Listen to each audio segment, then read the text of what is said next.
Okay,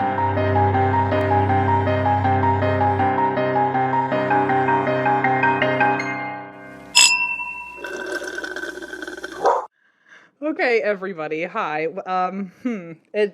Welcome to the tentative future for you, where I bounce around nervously because Christine isn't here. As you can tell, it's already not going hot. So what we're doing while Christine is away, she had her lovely little baby. It's on Instagram now, so we can talk about it. Her name is Leona Renee, and I'll catch you up in a second with that. But Christine officially had Leona. The baby is now more of a priority than me. It doesn't hurt at all. And how we are going to do this while Christine is on maternity leave is for the next several episodes, I will be having people from Christine's life join me in lieu of Christine. So who knows how this is going to go. But if it's clunky, it might be funny, or else we'll see. We'll see.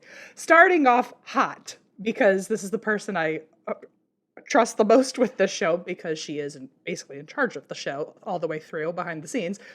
We have Eva on today. Hi! Yay! Yeah!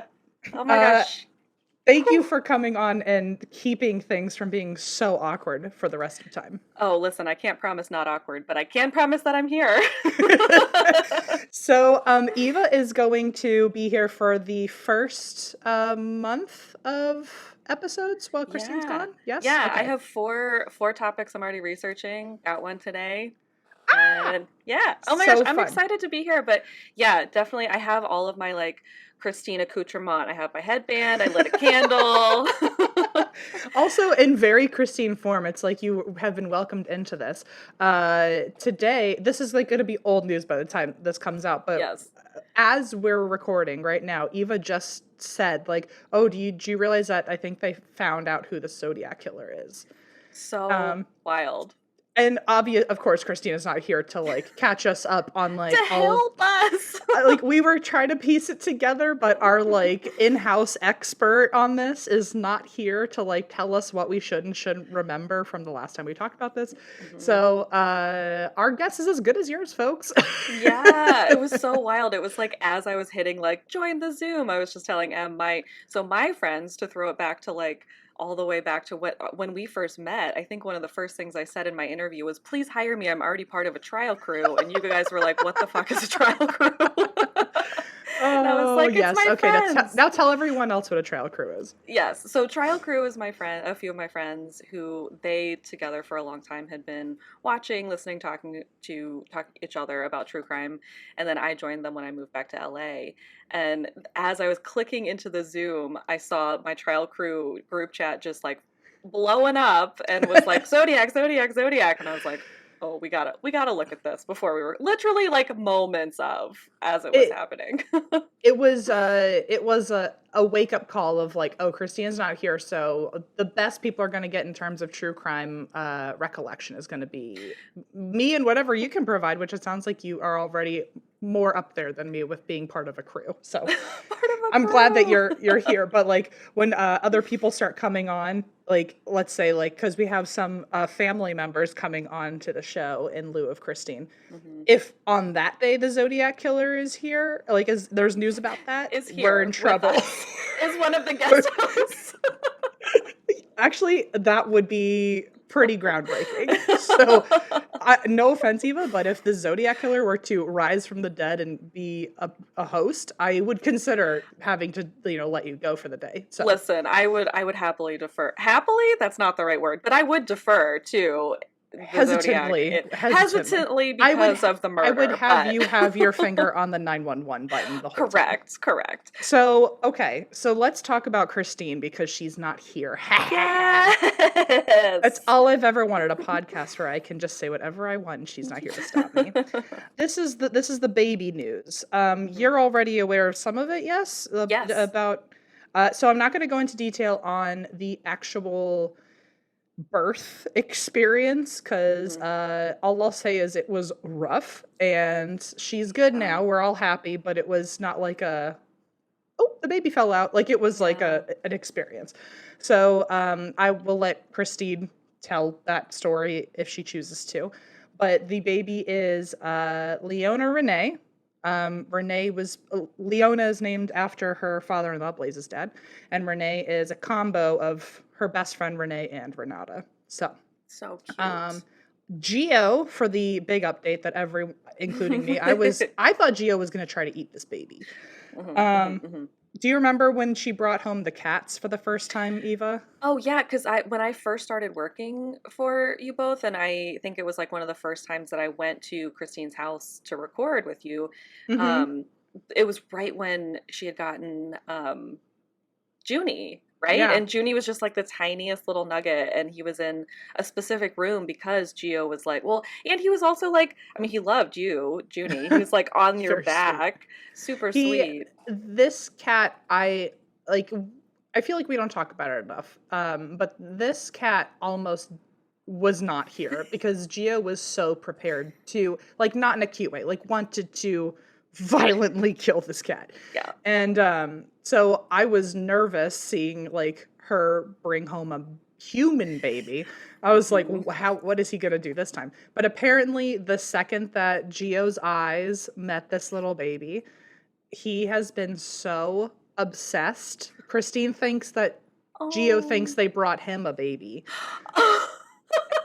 Wait, So that's adorable. I'll show you a picture that I said I would show you the picture on when we were on the air. Oh, I love that. Oh my Um, gosh. so I'll send it to you. But apparently Yeah. he is like, and we'll put this out for we'll put this on our Instagram, Yeah. just Yeah. so everyone can see how precious this picture is. Um, okay, I just sent it to you.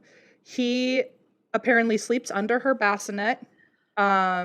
Anytime she moves at all, Oh he my freaks God. out because he wants to make sure she's okay. What? Sorry, I have to get my phone to look at this closer. I It was was gonna like on say, my computer. I was like, I need to zoom in on this. yeah, Oh it's the my sweetest God. picture. So it's Geo. He literally Oh. has.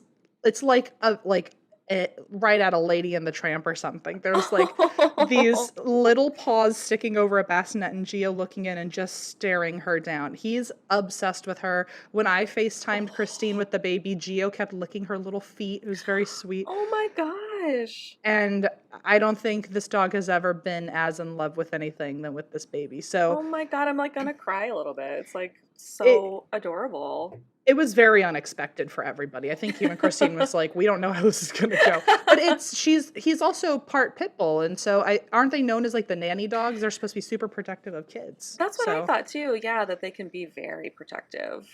so there you have it. So anyway, that's the update on the little baby. She's also not that we need to be talking about, her body weight or anything, but fun Yeah. fact, she Yeah. is 7 pounds 11 ounces, 7'11". So 7-Eleven. Christine said we hope that she's gonna have free Slurpees for the rest of time. So If that's not a rule, it definitely should be. and that's all we know about the baby so far. Christine said that she has not lost any sleep yet because the baby sleeps forever, but apparently after Wow. like 1 or 2 weeks, the baby starts uh, getting a little more like it becomes more problematic to your sleep schedule after a week or so Gotcha. of the baby. So Gotcha. that's what we know, Oh my gosh, Eva. adorable. I love it so much. And I love that two of us that like don't know anything about babies are like, I know let's talk nothing about baby about steps. I know nothing about babies. Also, I like know.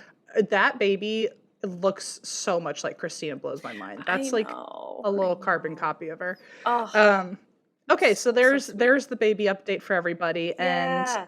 for the millionth time, Eva, I thank you so much for coming on here and Oh, like taking over Christine's position, because if I had to do this by myself, I think people would realize very quickly that I'm actually not very charming, because there'd be no one to like have a cute back and forth with. It'd just be me talking and it'd be very uncomfortable for all of us. So thank you. oh my gosh. Well, I appreciate it, but I also disagree. I think you are very charming, and I'm just happy to be here and help out in any way I Eva, can. I pay you, so like you can't just walk around and tell me I'm charming. I know what this is about. I know.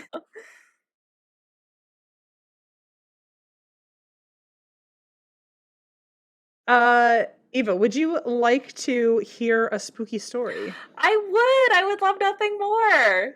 and a spooky story that you don't have to edit this. You could just listen. My God, what a time! What What a a time time. to be alive. Okay, so this is a possession case. Ooh. And this is the story of Elizabeth Knapp. Ooh, okay.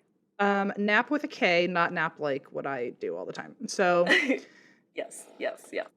so this is in the 1670s, and this is in Groton, Massachusetts. I can't believe I forgot to like look up the pronunciation. It's either Groton or Groton. I think Groton. Someone will tell us. Someone will certainly tell us. It was like the Massachusetts Bay Colony during Puritan times. Got it. It's 32 miles from Boston, and I want to emphasize that this is the 1670s because it was 20 years before the Salem Witch Trials. Oh my God. So just that will be useful later. So very old. Very old, yes, yes.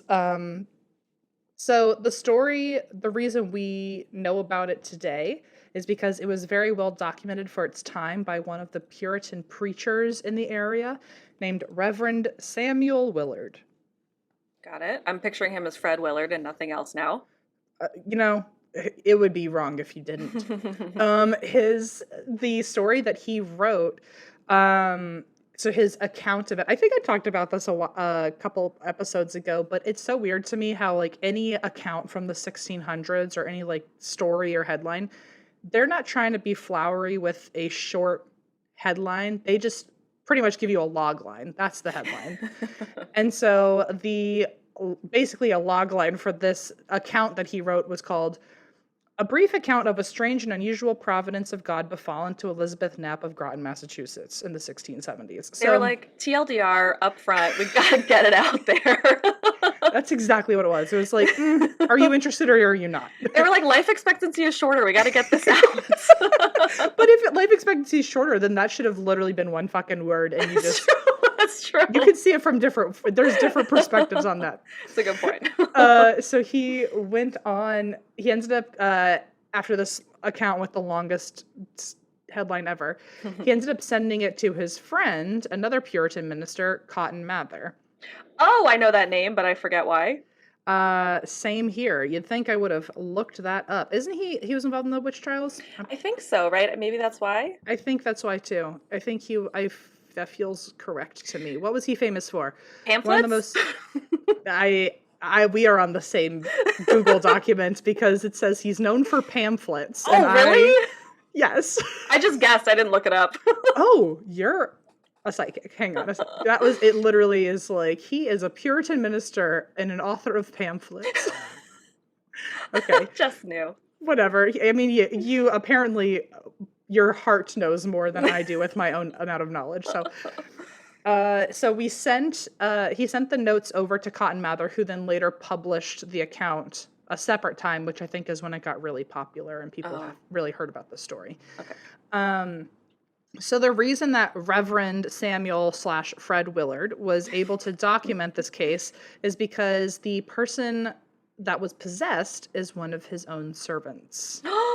Ooh, twist. I know. Already. Love it. So her name is Elizabeth. She was 16 years old. And she's so young. She was babe. She's a little babe. And Fred Willard / Samuel Willard documented her case from October 30th, 1671 to January 12th, 1672. So it was only 3 months-ish, 2.5 months of note-taking. And things officially, I'm pretty sure, started at Elizabeth Knapp's home. And I say I'm pretty sure because there were some versions of the story that made it seem like everything happened under his roof when she was working for him. But she did go home at night. She didn't live there. So a few versions I saw were that she is having most of the stuff happen in her own home. And because he happened to know her since she worked for him, but he was a preacher, is why he was involved in this instead. If that makes sense. Got it. Were they like like, did she live on his property, or did they lived separately? She lived with her parents, so I don't actually know Oh, okay. the distance of like the walk between the houses, but it sounds like she had her own property she was going home to, her own Got it. parents. Got it. He, I guess, was just writing everything down. He was like, this could be useful one day.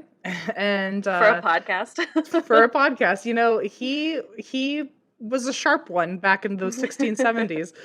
He the first event, I guess, that he wrote down was, like I said, October 30th, the day before Halloween.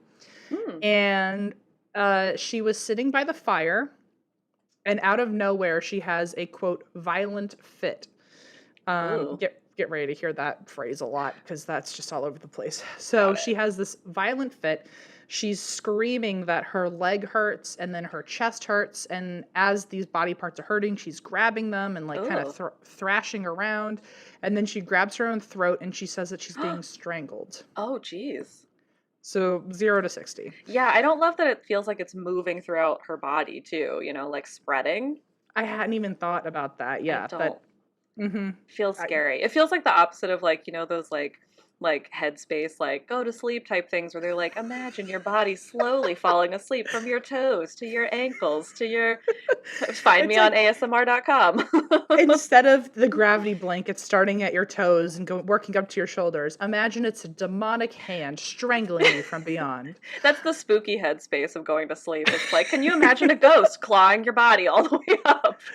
Okay, but that is something I would at least listen to while I'm not trying to go to sleep, just out of curiosity. So, oh my gosh, do we get a TM in this episode? A TM? No one did take that. We're gonna do it. Sure. TM. If your Headspace or Calm or any of those apps, and you want like a complete opposite version of what you do as like a Halloween special, we'll narrate it.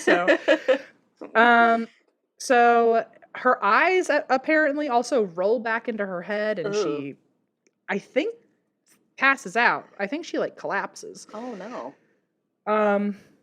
Even creepier, and one of the versions I read is when she came to, she's now laughing. Oh. Giggling. Oh, I don't love that. And then she falls back asleep. So like she only comes to just to giggle and then falls back away. Oh, that's way worse. I mean, I guess it's kind of like if you have like a sleep type no, you're right. Worse. You're right. Let's not rationalize it. It's terrifying. I appreciate what you're trying to do, but it's wrong. So it is incorrect. It's terror. It is pure terror. So, interesting enough, one of the things that freaks me out the most about Allison when she sleeps is that there are times where she will wake up out of nowhere just to like have a quick interaction and then fall back asleep. No. But it's always it's very sweet, I think. It could also be demonic, I'm unsure. It feels demonic when it's happening, but in hindsight it's cute.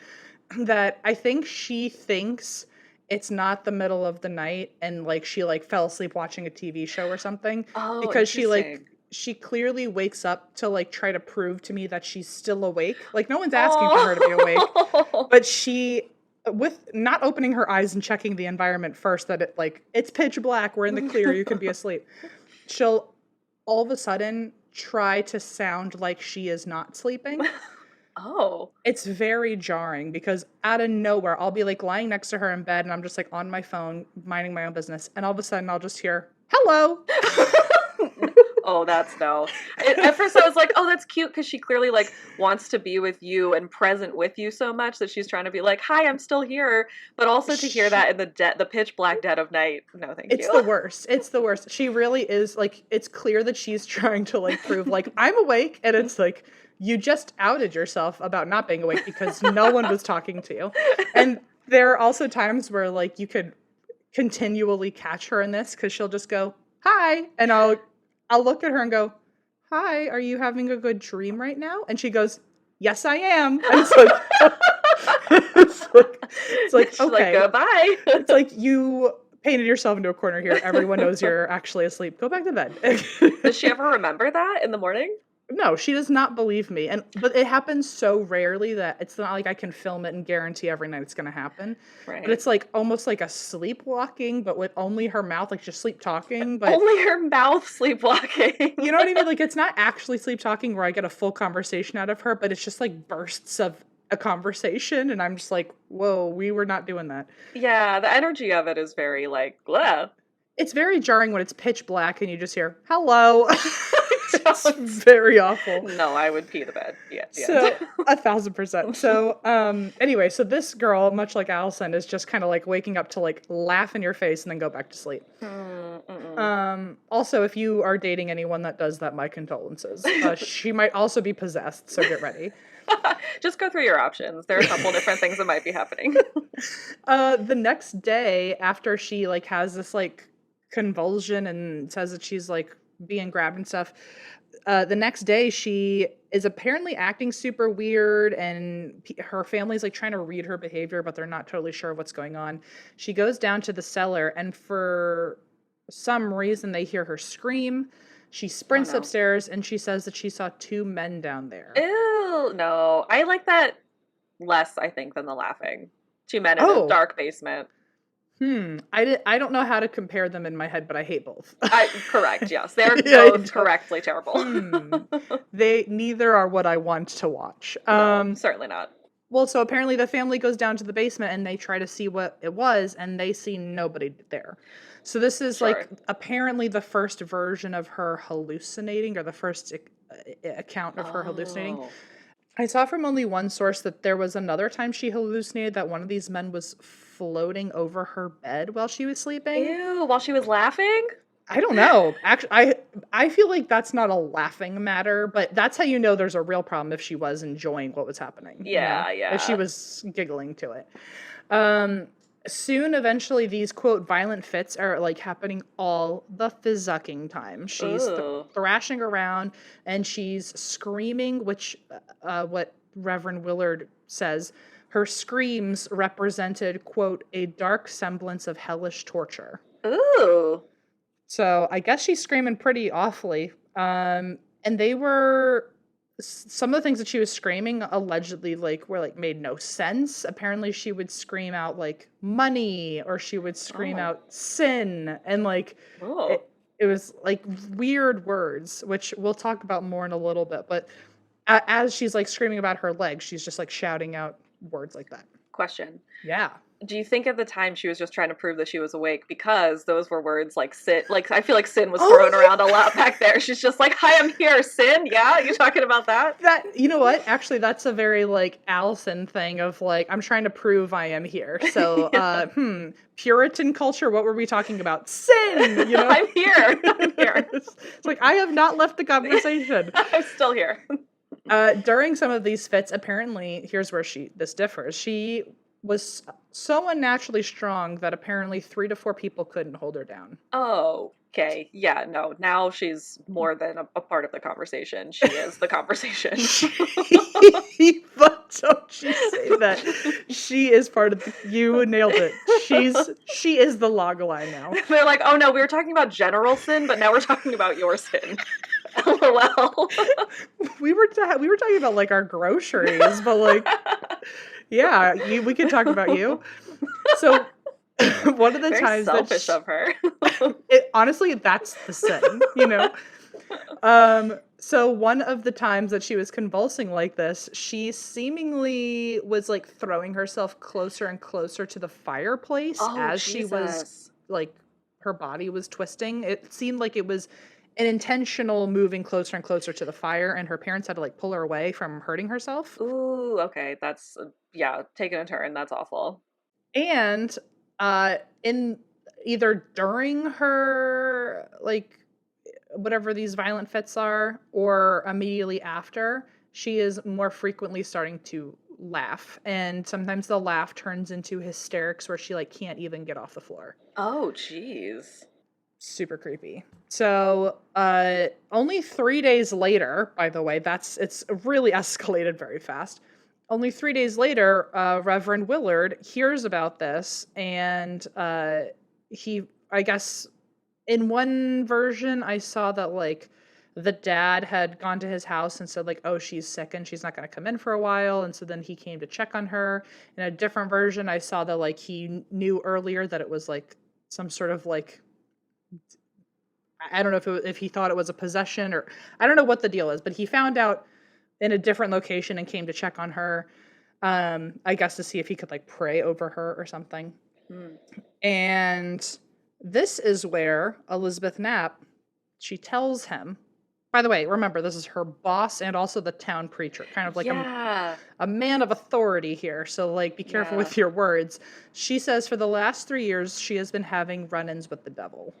Oh, okay. 3 years. 3 years. Wow. And I guess the devil had approached her in many forms. She had seen him as a little boy, she'd seen him as a grown man, she had seen him Ugh. as a black dog with its eyes on its back. Oh, ew, on its back? Yeah. Oh no. That's like Oh, I don't know how to feel. like If Christine were here, she'd go, I don't love that. no, I don't either. It almost reminds me of like one of the most like I love like the Hocus Pocus and like I don't get too scary in terms of scary movies, but one time I watched Pan's Labyrinth? No, Yes, the one the in the eyes, the the hands. the hands got me. Like I still to this day will wake up that and certain scenes of Twin Peaks. Like there are certain things that just stuck. You know the things that stick in your Oh, mind, and you're like, I just sometimes will see the hand eyes, and I'm like, I can't. Pan's Labyrinth eyes also really got me. It blew my mind the first Oh, time I ever saw it. Okay, so anyway, wow, we really, where were we? The so dog, sorry, oh, tangented. the black dog with eyes on his back. Which, by the way, Yes. does that mean Ooh. like shoulders this way or his back, like up to the sun? Like, where are his eyes pointing? Oh yeah, where the ew or like a fish that has them off to the side. Is that what you're saying? Like, Yeah, like, I don't know. It's all bad. whew. Wow. Oh, look, I was worried we wouldn't find tangents, and I forgot I was hanging out with the person that I like have the most tangents with. Okay, so to catch everyone up, so not Fred Willard, you fucked me up on this. Samuel Willard, he decides that he's going to visit. She says she's had a run-in with the devil, and he keeps showing up in multiple forms, including that creepy dog. Apparently, the Oof. devil kept coming to her over these years, offering her, quote, money, youth, ease of labor, and the ability to see the world. Oh, those are so like specific, and yeah, I mean, I would want all of those, I guess.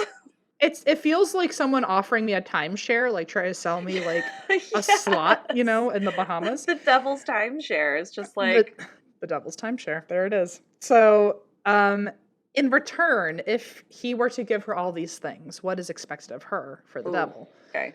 She would be making a pact with him, and she would make it official, this deal, by signing in blood in a book that he showed her that apparently had other previous women's names in it. Okay. So it was this book that apparently other people had already made a deal. Their names were signed in blood. She too should sign and make a deal with the devil. Elizabeth Knapp said that she wouldn't make the deal with the devil, but he kept coming back, and that's why she had seen him so many times in the last couple of years, because he keeps trying to convince her. He's like Okay. one of those door-to-door salesmen or something, but can you imagine being the devil and like a woman's just like, no, and like No thanks. for 3 years you just keep like bombarding her. It's the one that got away. I was Honestly, that makes it so much more romantic. I mean, it's a little romance with the devil, but I was also thinking too, what was I just thinking? That like in terms of like because I was waiting for like, oh yeah, and if you sign your name, what do you have to give? It is funny that like just the act of signing it is so scary. I wonder if that was like a Puritan culture thing of like Oh even yeah. just the idea of making a deal with the devil and like possibly having something to it's probably maybe it's the thing of like you would have to give something at a later date that you don't know about, right? Right? Right. Maybe. But Well, like also in Puritan culture, they were like super religious, right? So I imagine if anything, yeah. if the fact that she's even talking to the devil was like enough, she was like, True. I'm out. Yeah. Get your So scarlet letter. apparently she felt so tempted. She never signed the Ooh. contract, but she did feel tempted. And I guess after a while of him being around her, he was starting to like lure her in. And eventually she admitted she was even coming home late from work so that her and the devil could walk around with each other at night. Oh, wait, that's romantic again. This feels a little like they're about to Huh. kiss. Getting closer, closer. Are we about to kiss right now? Oh my god, what's happening? She said that her encounters with the devil were usually more sporadic, but in the last few days, when she's been having all these violent fits, she was now seeing him in every room. So he, Ooh. thinking more on like this like salesman tactic. I feel like he had a quota he needed to hit, and he's now come into the house every day like, hello, your car's extended warranty. Are you kidding me? He's like, the higher ups are breathing down my neck. Who would the devil's higher up be? She also said the devil had been tempting her not only into like hanging out with him and like, just becoming pals, I guess.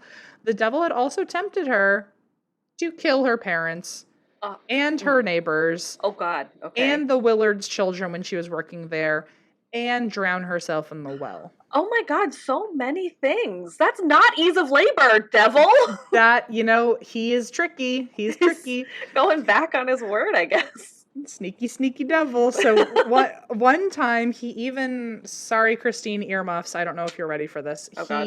The devil told her to throw Reverend Willard's baby in the fire. Oh, no. Okay. Quote, Yikes. in the fire, on the hearth, and into the oven.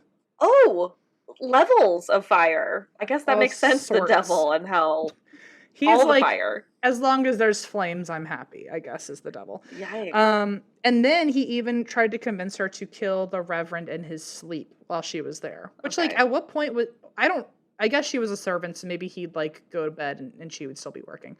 But one version of him trying to get her to kill the Reverend, one version even said that she was in a trance about to actually kill the Reverend, but she didn't know what she was doing. And luckily, the Reverend actually hadn't gone to bed yet, so he ran into her on the stairs and woke her up, and she had a hook in her hand. Ew, a hook? Ready to kill him. And Yikes. apparently he didn't know that there was a hook in her hand. Like, the devil was still with her enough that he, like, hid the hook when he showed up. So she later admitted, like, oh, I had a hook with me, you just didn't see it. Oh, shit. Ooh. She also said that anytime she was laughing really creepily, or when she was having those like violent fits, if people asked about them, she would kind of like neglect to answer. And she was saying that the reasons this was happening is because the devil was trying to cover up his visits. So she would just like out of nowhere start laughing just to like redirect attention to the fact that the devil had been there. Oh my God, literally trying to come back into the conversation from like something, I mean, not sleep, maybe possession. You're onto something though, because that's very true. She was just like, ha ha ha. Anyway. Hi, hello, help me. So, yikes. I guess after Reverend Willard heard about all this, he was like, okay, so we should get a bunch of preachers in here and maybe help you pray. And Calciprese, nothing helped. So when Reverend Willard tried to pray with her, apparently she was either completely silent or she would still shout things like money, because apparently, to answer the question of why, these were the things that the devil had promised her. So it was almost like, I guess the devil was screaming to her, like, don't forget, like, if you stay, like, don't let these prayers, swayed you over to the other side. Like, stay with me because you'll have money and you'll have all these other great things. Interesting. It also makes me think too that like money does can sometimes lead to ease of labor. So maybe it was like it started with money, where he was like, you'll get all these things because you won't be a servant anymore. You'll have money. You could do these things. Yeah. That's the great point, actually. Eventually, the Reverend's also like, let's get a doctor in here just in case. And so I mean, smart. Yeah. So I do want to say, like, let's remember, like, what's interesting about this case before the Salem Witch Trials is that this is being handled kind of more scientifically and logically than the witch trials are only 20 years later, where he's like, okay, let's get a bunch of priests in here. Let's get doctors in here. Let's take notes of everything that's going on. Oh, wow. It's very different than what happens only 20 years later. So yeah, that's a really good point, because like, wasn't a lot of this kind of thing like a reason to kill women and people that were like outside the norm then during the witch trials? It was much more like blind accusation based. Yeah. So when the doctor came to examine her, his best guess was that she had foul fumes in her stomach that were rising through her body and going to her brain. Oh my God, foul fumes. Imagine if your little belly fumes were hitting you in the brain so hard that you're possessed by the devil. Like it's, Oh, or that you're imagining, I'm trying to think of like what would cause like there's like a joke Taco in there. Bell. Yeah, I was like, what's the one? There's You're someone in like, there. there's a Oh, joke in there. Yeah, it's either the Chipotle or Taco Bell every time. or the Subway tuna that's not tuna that we all ate on tour. We were really brave a few times on tour. I sometimes think about like why on earth did I go to a gas station and get tuna sandwiches? Like what was I hoping would happen? We felt invincible. We really did. Oh, poor Eva and I, we really bonded over when did we get sick? Wait, the Philly cheesesteaks? Yeah. And to be fair to anyone in Philly, it was not like one of the like main places that's suggested to you. We were like No. we were near the venue and we were like, we just on principle, we want a Philly cheesesteak. Let's just go to Yeah. the next place we see that offers one. And you and I, look, I was nervous that I wasn't going to be able to make it on stage because we ate that like what 2 hours before we were going to perform. What we were so stupid. It was pretty, yeah. And I realized I feel like there was a moment, I can't remember what it was, but I feel like there was one specific moment I remember where we like locked eyes and we were like, did that rock your fucking body? Because it did to mine. Eva, I remember we looked at each other. I had that. You're right. Like, in that, oh no. I can tell you from my perspective, I was also in that moment with you. Because I remember we looked at each other and I was like, we don't even have to get into detail. We know what happened. We both know what happened. It was not good. Oh god, the bathroom trauma. The end. I'm still willing to have more Philly cheesesteaks, but certainly not from there. No. So, how do we get back to where we were? Wow, that one, the segue back is just going to be real difficult for you. Oh yeah, fumes from the stomach. Right, Fumes from the stomach. That's what it was. Yes. Indeed, that also fucked up my brain, and for all you know, I was laughing nervously, just like she was. So listen, we had the devil in us, and we had to go through a lot to get it out. Too graphic. We can cut that out. We don't have to. It's the truth. I don't want to be ashamed of my truth. Listen. So so she had fumes to her stomach. Period. That's how we could have ended this, and we just chose not to. I can't relate. So Elizabeth Knapp was sent home for a while, which like first of all, can you blame her? Like, can you blame the doctor? If the doctor's like, my best guess is she has an upset stomach, but like this is kind of wild. What's going on? Just send her home. Yeah, get out of here. Go lay down.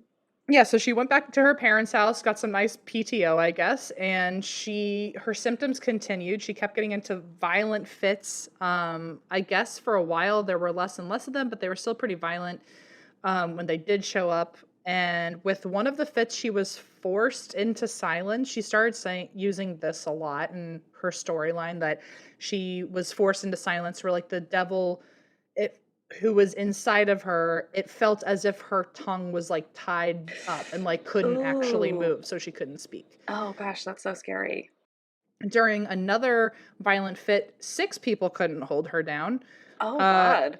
I think at this point the doctor was like, I don't know, man. Like, I don't know what's going on. Just, good luck. Yeah. And there were days where she, quote, barked like a dog or bleated like a calf. Bleated, I didn't know was a word. And there was one violent fit that lasted 48 hours. Oh, geez. Like her physical fit? Like she was like... Yeah, talk about exhausting. Wow, Jesus. Yeah, imagine waking up after that. You'd have the worst hangover ever. Also, like, shout out to anyone who, like, genuinely has to deal with, like, having convulsions or something. And they're, like, only... I don't know much about them, but they only last a certain amount of time and you're exhausted afterwards. Like a 48-hour one, I think, would feel like it's going to kill you. Yeah, I remember there was a listener story a few listeners episodes ago that I feel like I picked it because like I felt so bad for this patient too that was like having different seizures and things, and I feel like there was like a lot of background with that. That's really, really painful and hard. One of my childhood best friends, she has seizures, and I can't. It just sounds really awful. So yeah. Sorry if this is making any of those people feel sensitive. Yeah, After this time, Reverend Willard, after she's had some time off, and it seems like the violent fits are like dying down, Mm-hmm. Reverend Willard asks Elizabeth Knapp for more information. Is like, okay, like, Mm. are you willing to talk more about the devil? Like, give us more intel. Yeah. And she says that the devil had done everything to try and convince her to sign a pact with him, and he even once climbed down the chimney and sat on her chest, pitching his case. Oh. Like, just like, I just imagine he's like crisscross applesauce on her chest. And is like, so anyway, here is my PowerPoint, and we're going to go slide by slide why you should join me. Hey, You know? bestie. Hey. So later that day, as she's telling Reverend Willard this, Elizabeth Knapp has another violent fit. And she said that the reason she's having this particular fit is because there's a witch outside trying to come into the house. Oh, which is interesting, like being so soon up on the witch trials, like that was Yep. already in the The zeitgeist or ether. whatever. Yeah, yeah. So apparently this witch looked like a dog with a woman's head. A dog with a woman's head. Okay. Which is interesting because the last one was a dog with eyes on its back. I was just saying, and she was barking like a dog too. Yeah, so it feels like it just keeps showing up as a weird dog. Hmm. And nobody else apparently saw this creature, but they did say later, when she said, like, oh, the witch is trying to come inside, she'll probably come through the chimney like the devil does. They did see a weird animal paw print in the fireplace later, so that was their way of being like, okay, that's valid, I guess. Her, yeah. And she said that the witch had already been attacking the fireplace and bewitching her, and but once this witch had finally been apprehended by other people, it would all stop, and she wouldn't have to worry about the devil being inside of her. Okay, wait, sorry. So once the witch is apprehended, then the devil would leave her alone? I feel like I feel like what she's saying is the devil is inside of her, and a witch or someone who had already signed the pact and was working with the devil was helping bewitch her. Oh, got it.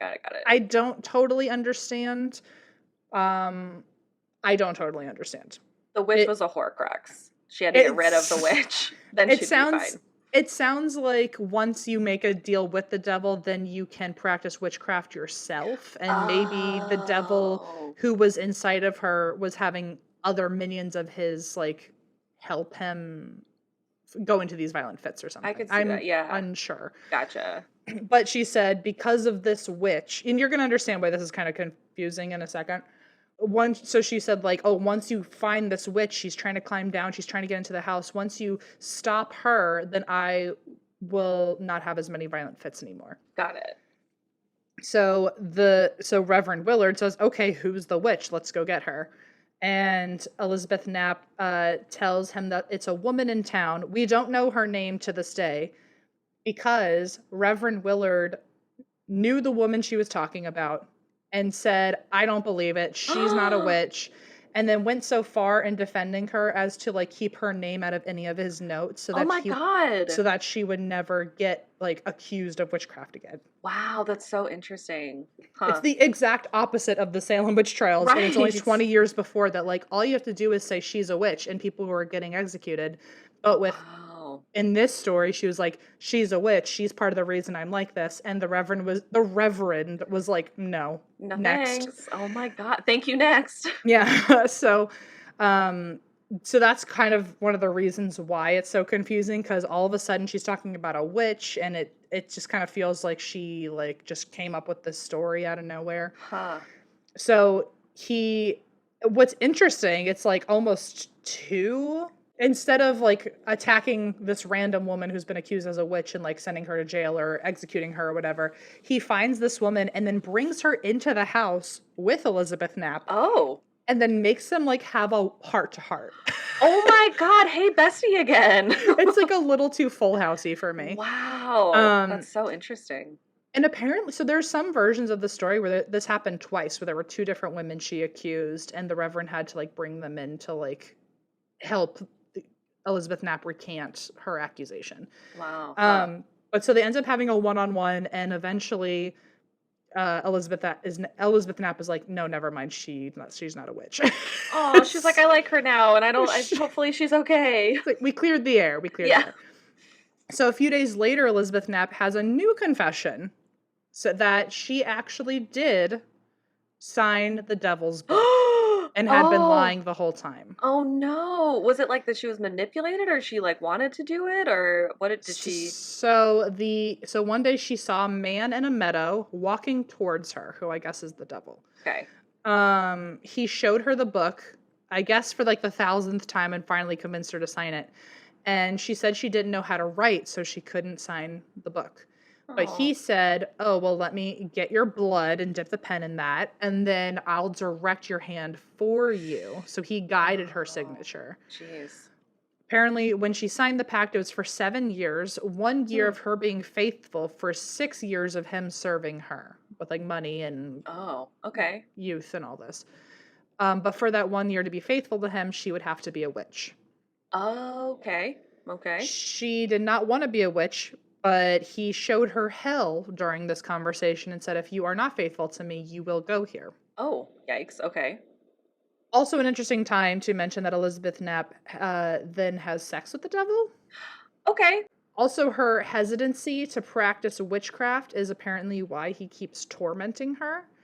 Okay. So Hmm. even though she had signed the book, the reason that he keeps showing up is because she won't actually do what she's supposed to do in this deal. Hmm.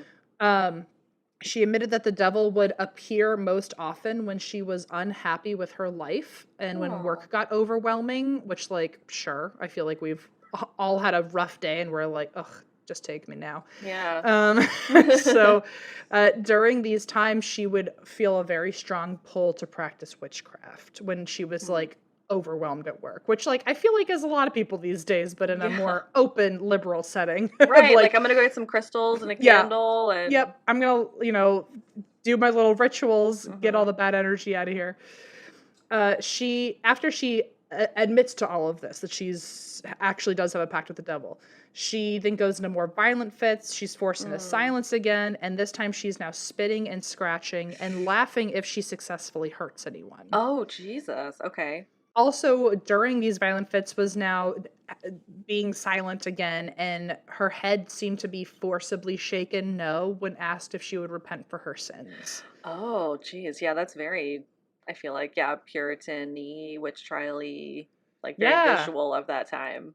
very visual. Like her body was like twisting, and it seemed like it wasn't up to her. Ooh, kind of like, yeah, classic possession Mm-hmm. imagery Yeah. too. Bingo, bango. So this next part, I think, I don't know where it happened. It could have happened at her parents' house, or it could have happened at the Willards' house. I feel like I saw two different accounts of that.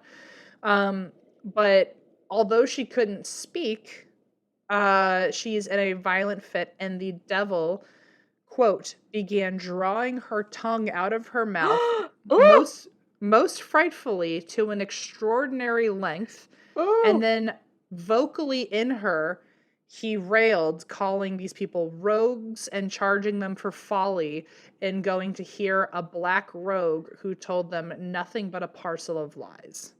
So Okay. he's like calling out her parents or whoever is next to her, saying that they're the black rogue here is the preacher, I guess, because he was wearing black. Oh, okay. Um, and so they charging them for folly for listening to the preacher who's telling them nothing but lies. Got okay. But like his voice, so her tongue was It's like fully out. a classic demonic situation where like it's a voice coming out of her body, but she's not speaking it and she's not like her mouth isn't moving. Ooh, got it. I Yuck. think yeah, her tongue was like hanging out, which like Ooh. also goes to prove that like she wasn't saying these things like because her Yeah, tongue right. would be needed. Right, she physically couldn't. Yeah. Right. So, um, hearing all of this, Reverend Willard is basically talking back to this creature and says that he can hear animal growls coming from her. The voice was really deep and hollow. Her lips were not moving. So, like, this was not her. And he knew he was talking to the devil. Hmm. So, he responds to this voice by saying, or no, he doesn't respond yet.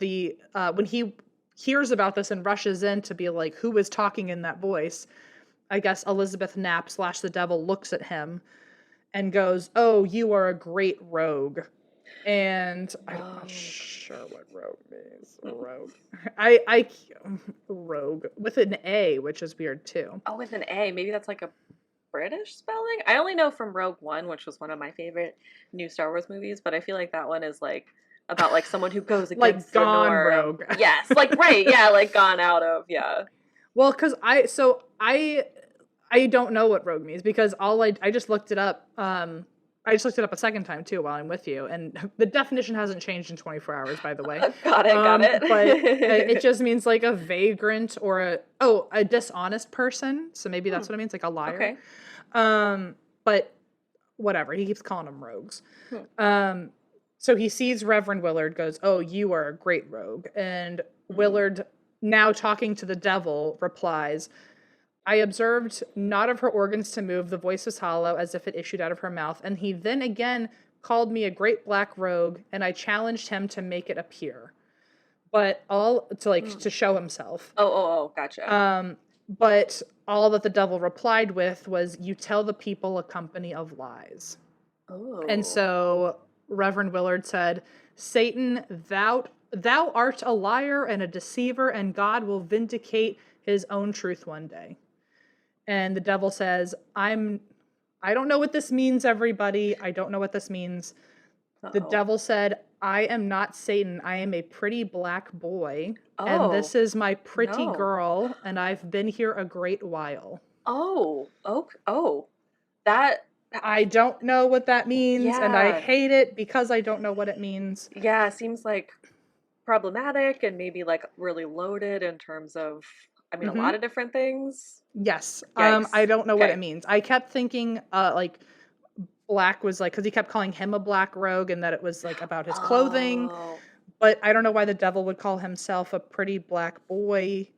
I don't know what it hmm. means, and I hate it. Yeah. I mean, you did say, didn't you say earlier that the devil had shown himself to Elizabeth as, like he was showing up as like men, but also as a boy? So A maybe, black dog and a oh, and a black boy. dog, But I that's don't right. know. I don't know what the race of the boy looked like. I That's have no true. idea.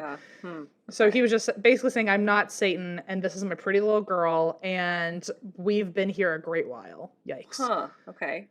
The devil then says to Reverend Willard, "Oh, you black rogue, I do not love you." Which, like, ow. Um, Yeah. it's Thanks so like, much. I got the hint, but you didn't have to say it. Yeah, I already knew, but like, you don't have to spell it out for me. And Reverend Willard says, "I hate you."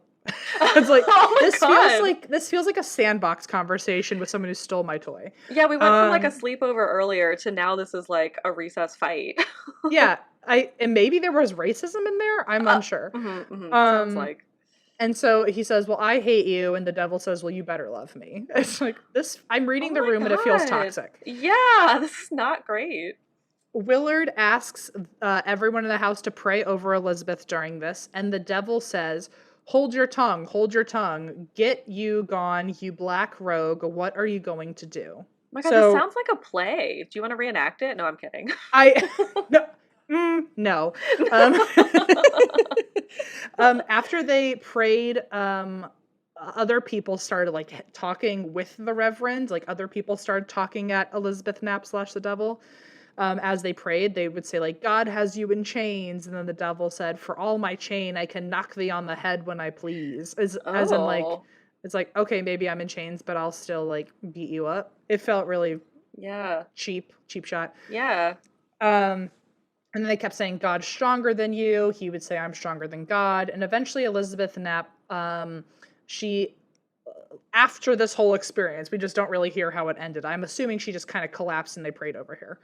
Hmm. Later on, she explains that the devil originally had possessed her by coming into her bed at one night when she was like getting ready for bed and just Oh. like jumped into her mouth, and she'd stayed there Ooh. ever since. Oh, I hate that. I feel like that's something that like, you know, like when you're about to fall asleep and I feel like sometimes maybe I'm about to like not have this be like, "Oh, hey, everyone does this." But I feel like sometimes like the like as you're falling asleep and some like really scary things that you might think about that come through. I Hmm. feel like sometimes I'm like did a ghost just like jump into my mouth, or like did like like something I'm like that? I that, feel but like with I've had spiders. that. Oh, fair.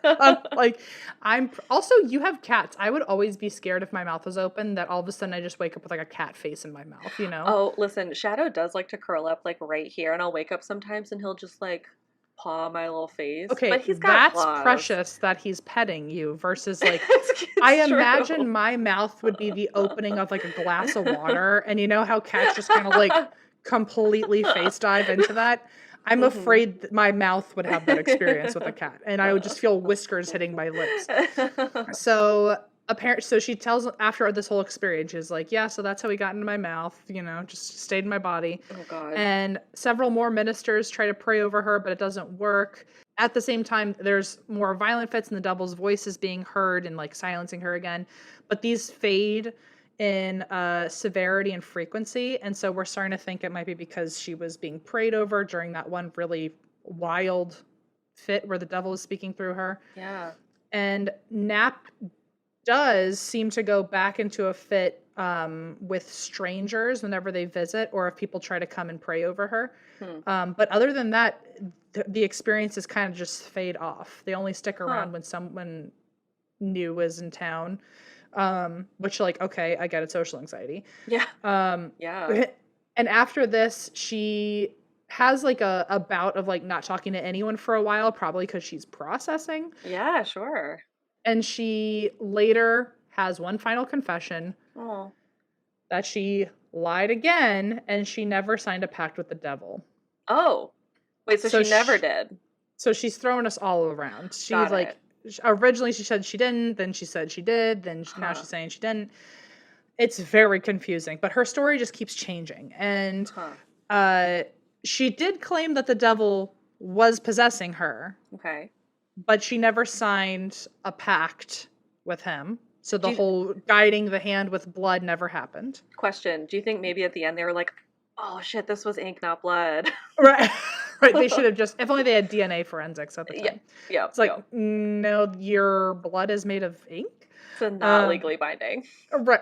Yeah. So she didn't, she did claim the devil was still possessing her and was in fact controlling her speaking, but Ooh. she never signed the pact. Okay. She did take back that the devil got inside of her through her mouth when she was trying to go to sleep. Okay. But one thing she did not take back and admitted to was that she still had a pull to murder the Willards family. Oh, okay.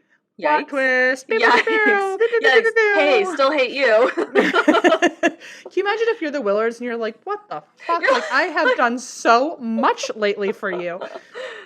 So the last event in Reverend Willard's notes is another random fit that Elizabeth Knapp was in the middle of, but there was nothing that Reverend Willard could do. Which, by the way, why is he still trying at this point? Like, you just found out she Yeah. still wants to murder your family, like, despite the devil being there or not. I mean, maybe not to get murdered. Okay, fair enough, fair enough. Or If maybe he thought she could do it, or maybe he thought that like the devil, like that was actually the devil talking and it was a trick, and like Oh, he didn't want to quit on true. her. That's a good point too, yeah. So he says in his last little note, he says, I shall suspend my own judgment and willingly leave it to the censure of those that are more learned, aged, and judicious. Oh. So he's basically like, this is above my pay grade. You figure it out. Yeah, someone else. I bequeath this to someone else. Yes. And so when questioning if she was really possessed, he stated publicly that he was not sure if this was true or not, but he leans towards yes because of her insane strength, the fact that he was able to the fact that she was not speaking and yet speaking a completely wild voice. Yeah. And another one of the reasons that he is pro she was possessed is because of her nasty attitude towards him, which okay, that could also be that she's 16 and your employee, but okay. Yeah. But he used that as, he was like, but she was never mean to me other than when she was possessed. Like, she was a wonderful person besides when she was possessed. The argument could be, well, she wasn't possessed, and using that as an excuse to be an asshole. Right. So, yeah, sure. That being said, he does think the amount of times that she waffled on her story and kept contradicting herself is very odd. Yeah. And he seems, what's interesting about this versus the Salem Witch Trials is that he did seem more like he's prioritizing whether or not she was working with the devil with because she consented to that, or was the devil manipulating her into this, and then Yeah. in which case is she guilty or not, because if it's something that she's being coerced into, it's not her fault. So Right. like that could have been a great stance during the witch trials of like, oh Right. well, maybe she's practicing witchcraft against her will, or like there was like at least some sort of benefit of the doubt that he was trying to give her. um Yeah, that's interesting that that happened, that that idea was there even before the witch trials, but doesn't, I mean, not that I know of, and I don't know a ton, but like I wonder if that, it seems like that wasn't really taken into account later when people, It was like it women had were put on. clearly the notion had existed before, so why Right. did we just throw that out the window? Well, I was He also, oh, sorry, go ahead. No, no, no, go for it, go for it. Oh, I was just curious because I was also thinking too in terms of like her story changing. If like it sounds like it was such an interesting, what a word. Probably like such a like a loaded time period of like, the witch trials about to start and like obviously Puritan culture being really strict. Like I wonder if she was kind of going back and forth between like what would get her in trouble and what like was maybe like they Interesting. felt like was coming down the line of like, I mean, who's to say like what they would know or feel like, but I wonder if maybe at some point she was like, oh, fuck, these people are going to start killing people soon. Or, who knows, or like Yeah, something maybe she was else. like trying to like get a good gauge of the room of like, are Right. we killing people for Right. this? Like, Right. Like, I need help, but also, like, maybe it's like maybe they're not going to help me. I'm not feeling good, but also, are you about to make it worse? Like, Yeah. well, so yeah, so these are all great points, and that's one of the reasons that this story is so interesting, is that it happened 20 years before people just like were blindly executing people on a whim Yeah. for maybe or maybe not being a witch. But he, on the other hand, didn't immediately jump to her being a witch or even practicing witchcraft, and he was like, he had so much hope that she was just like a good Puritan who like was in trouble. Yeah. um Hmm. and he also, him keeping a log, he was able to look back on the event, so there was actually some sort of documentation of what was going around versus just randomly accusing people. And he was, remember, discrediting the random accusations of other women being witches without having any proof, which is the Yeah. exact opposite of how the witch trials go. Mm-hmm. And 20 years later, fun fact, character development, 20 Ooh. years later during the Salem witch trials, Willard himself went on to discredit even more women of being accused of witchcraft. So he saved some lives. Oh, I mean, yeah, that's great. I mean, you don't hear like, I feel like you don't hear those like kind of How often uplifting do you hear stories of a coming out of white that. man, let alone in the Puritan culture, who is a Yeah, reverend, saving lives? So right. he was one of the first people to criticize the Salem witch trials, and he said that the trials were not fair or legal, and that, quote, supernatural matters shouldn't be held in a courtroom. Wow. Hmm. And of course, because it was the witch trials, and if anyone criticized it at all, they were also accused of witchcraft. Oh So he had to no. deal with that whole thing of almost dying. Like people accused him of being a witch too? They were like, well, clearly you're a Wow. witch since you're like not for the witch trials. Oh God. So, similar to it was similar to the Salem witch trials, though, in that this was a young woman interacting with, quote, a source of evil, Hmm. which often presented itself in behavioral changes. Okay. Um, but it differed in that this devil literally possessed her, and yet she was still not accused of witchcraft. Like, so much worse than Yeah. what some of the other people were getting accused of. And with more proof, and she still wasn't getting put on trial. Yeah.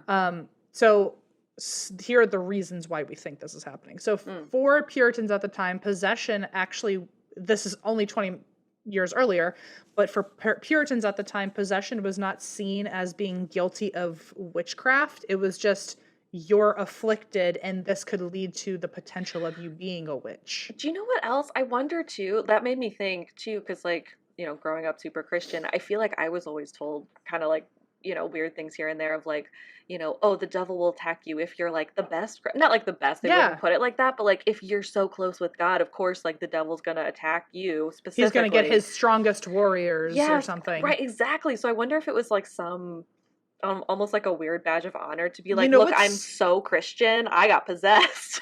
Yo, I didn't keep this note in because it didn't make sense, and now you're saying that, and it makes total sense. But Cotton Mather later even said, yikes, later said that, like, it was flattering that the devil was so desperate to get her I bet that's it. because she was like one of the good ones, I guess, and like if he could take Wow. her down, he could take everyone down.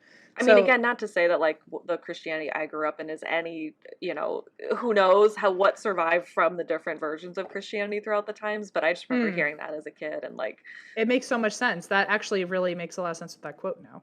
wow. Um, and so also at the time, because it wasn't considered witchcraft to be possessed, it was just like a really scary thing because you're so close to potentially being a witch. Right. It was religious leaders in the town's responsibility to help you out of your possession so you didn't become a witch. Got it. So I think that's interesting because 20 years later, the Salem Witch Trials, it's like if anyone was possessed, they would have just been like, oh, off you go. Like, I guess we're going to execute you. Yeah. Versus like, oh, it's my job spiritually to take you out of this so you don't become a witch. Right. It's literally what you see on like every, not to out myself as like watching all of the reality TV, but like in all of those like, the ones where like people are on teams or whatever, like Top Chef or whatever, it's Mm-hmm. always the person who leads the team that gets in trouble at the end if anything goes wrong. So it's like, Mm-hmm. you led the team. Sorry, Mm-hmm. Cotton Mm-hmm. Mather, you were leading the team. Yep. Yep. And so we don't actually know what happened to her after this. There's confusion between two different Elizabeth Knapps who were born at this time Oh, about interesting. whether she married off to a guy named Afran Philbrick Ooh. or a different guy named Samuel Scripture. And I Scripture? guess I know Samuel Scripture couldn't get more Christian than that. Okay. Um, and there are potential ancestors from either Elizabeth Knapp who try to determine whether or not she's the Elizabeth Knapp of these stories. Oh, interesting. So I'm not sure what happened, but in either version, she gets married and has kids. Mhm. And you just kind of like by 1673, there's like no public record of her, so no one really knows what happened. Huh. I'm shocked, by the way, that during all of this story, no one, even the doctor, tried to like blame it on just like female hysterics. I thought that earlier too. Yeah, that it sounds very much like hysteria and like being, Yeah, put away never or once. whatever. So the modern theory Wow. of what was probably going on, if there was a medical condition, because people Mhm. even today could be like she was just like like attention grabby or something. Yeah. The modern theory medically could have been that she had adult onset chorea, which is Huntington's disease, Oh, jeez. Yeah. which is it quote causes selective deterioration of certain motor functions. It's a rare Right. genetic disorder. The symptoms start near puberty, and she was 16, and it Oh. causes excessive irregular movements of your limbs, which actually doesn't happen while you're sleeping. So it makes sense why when she would like pass out from these convulsions, nothing would be happening. Oh, wow. It could also be like good old fashioned epilepsy, maybe, and she Yeah. was, but then she was talking through it, so that doesn't really make sense. Although I have heard of like people having seizures and like not convulsing, like just kind of like standing still. Like I don't know Oh, enough about interesting. epilepsy, but that could be one of them, one of the theories. The biggest theory of today, psychologically and religiously, is that the devil, quote, sensing her discontent or her Mm. unhappiness at her job and in her life, was actually her acting out against the patriarchy, which I fucking love. Oh, yeah. I'm So ready for because that. because in strict Puritan times, men were, and also like this is not much of a surprise to anyone, but the men were the well-educated, the Hmm. well-traveled, the well-versed, they had lots of opportunity, and women basically did all of the daily labor so that their men could go travel and Right. bring home the bacon, but the women were doing all the work at home. So Elizabeth Knapp could have resented the fact that men had a different place in society compared to her own, which I think is really funny because basically she's saying like, I'm so bored at my job, I'm going to pretend I'm possessed. Yeah, I was just Um, thinking that is kind of a fun reaction to it. That's like, well, if I can't be happy, I'm gonna like just cause this for everyone. You can't live it's your like, life either. exactly. It's like, I'm unhappy with where I have to be in the Hmm. social order. So I'm gonna fuck that up for everyone. Yeah. So apparently in theory, then the devil would know she was unhappy because the story did go that, like the Oh. devil would show up most often when I was overwhelmed with work or when I was unhappy about, my personal life. And all of a sudden she'd be tempted with money and things that she didn't have. Mm. And so I guess the thought process, if this was a whole agenda, it would have been, if I'm possessed, then I won't have to do the work that I feel like I'm expected to do in society. Wow. And Also, so, oh, sorry. oh, go for it. No, I'm so sorry. Also had another thought too that I was thinking earlier too. This might be like a full long shot. So What? just, but like, there also, is there a chance that like maybe she wanted to be a witch? And like, when did Satanism become a thing? Like, what if she was like, hey, I kind of want to talk to the devil and cause it, like, compared, like, or paired with, Maybe like maybe she's like actually genuinely interested in the quote occult and all yeah, that. right, yeah. That could have been it, but there actually is an interesting what might have been attractive to her to being a witch. Mm. So basically by in the like the feminist theory of it is that by her becoming possessed and taking herself out of having to do all of these expectations and do all these responsibilities and duties at the Willards house, Mm-hmm. she was technically quote moving up her place in society, because even though she was possessed, Yeah. she at least didn't have to do the labor of a woman, and therefore she was Oh. had more power or independence, even if she had to like fake a whole narrative to be given that independence. More clout. She had, like, people were, Yeah, was literally in the conversation. People were talking about her. and she wasn't doing the responsibilities of a woman, so she didn't feel stuck in her place in the Mm. social world.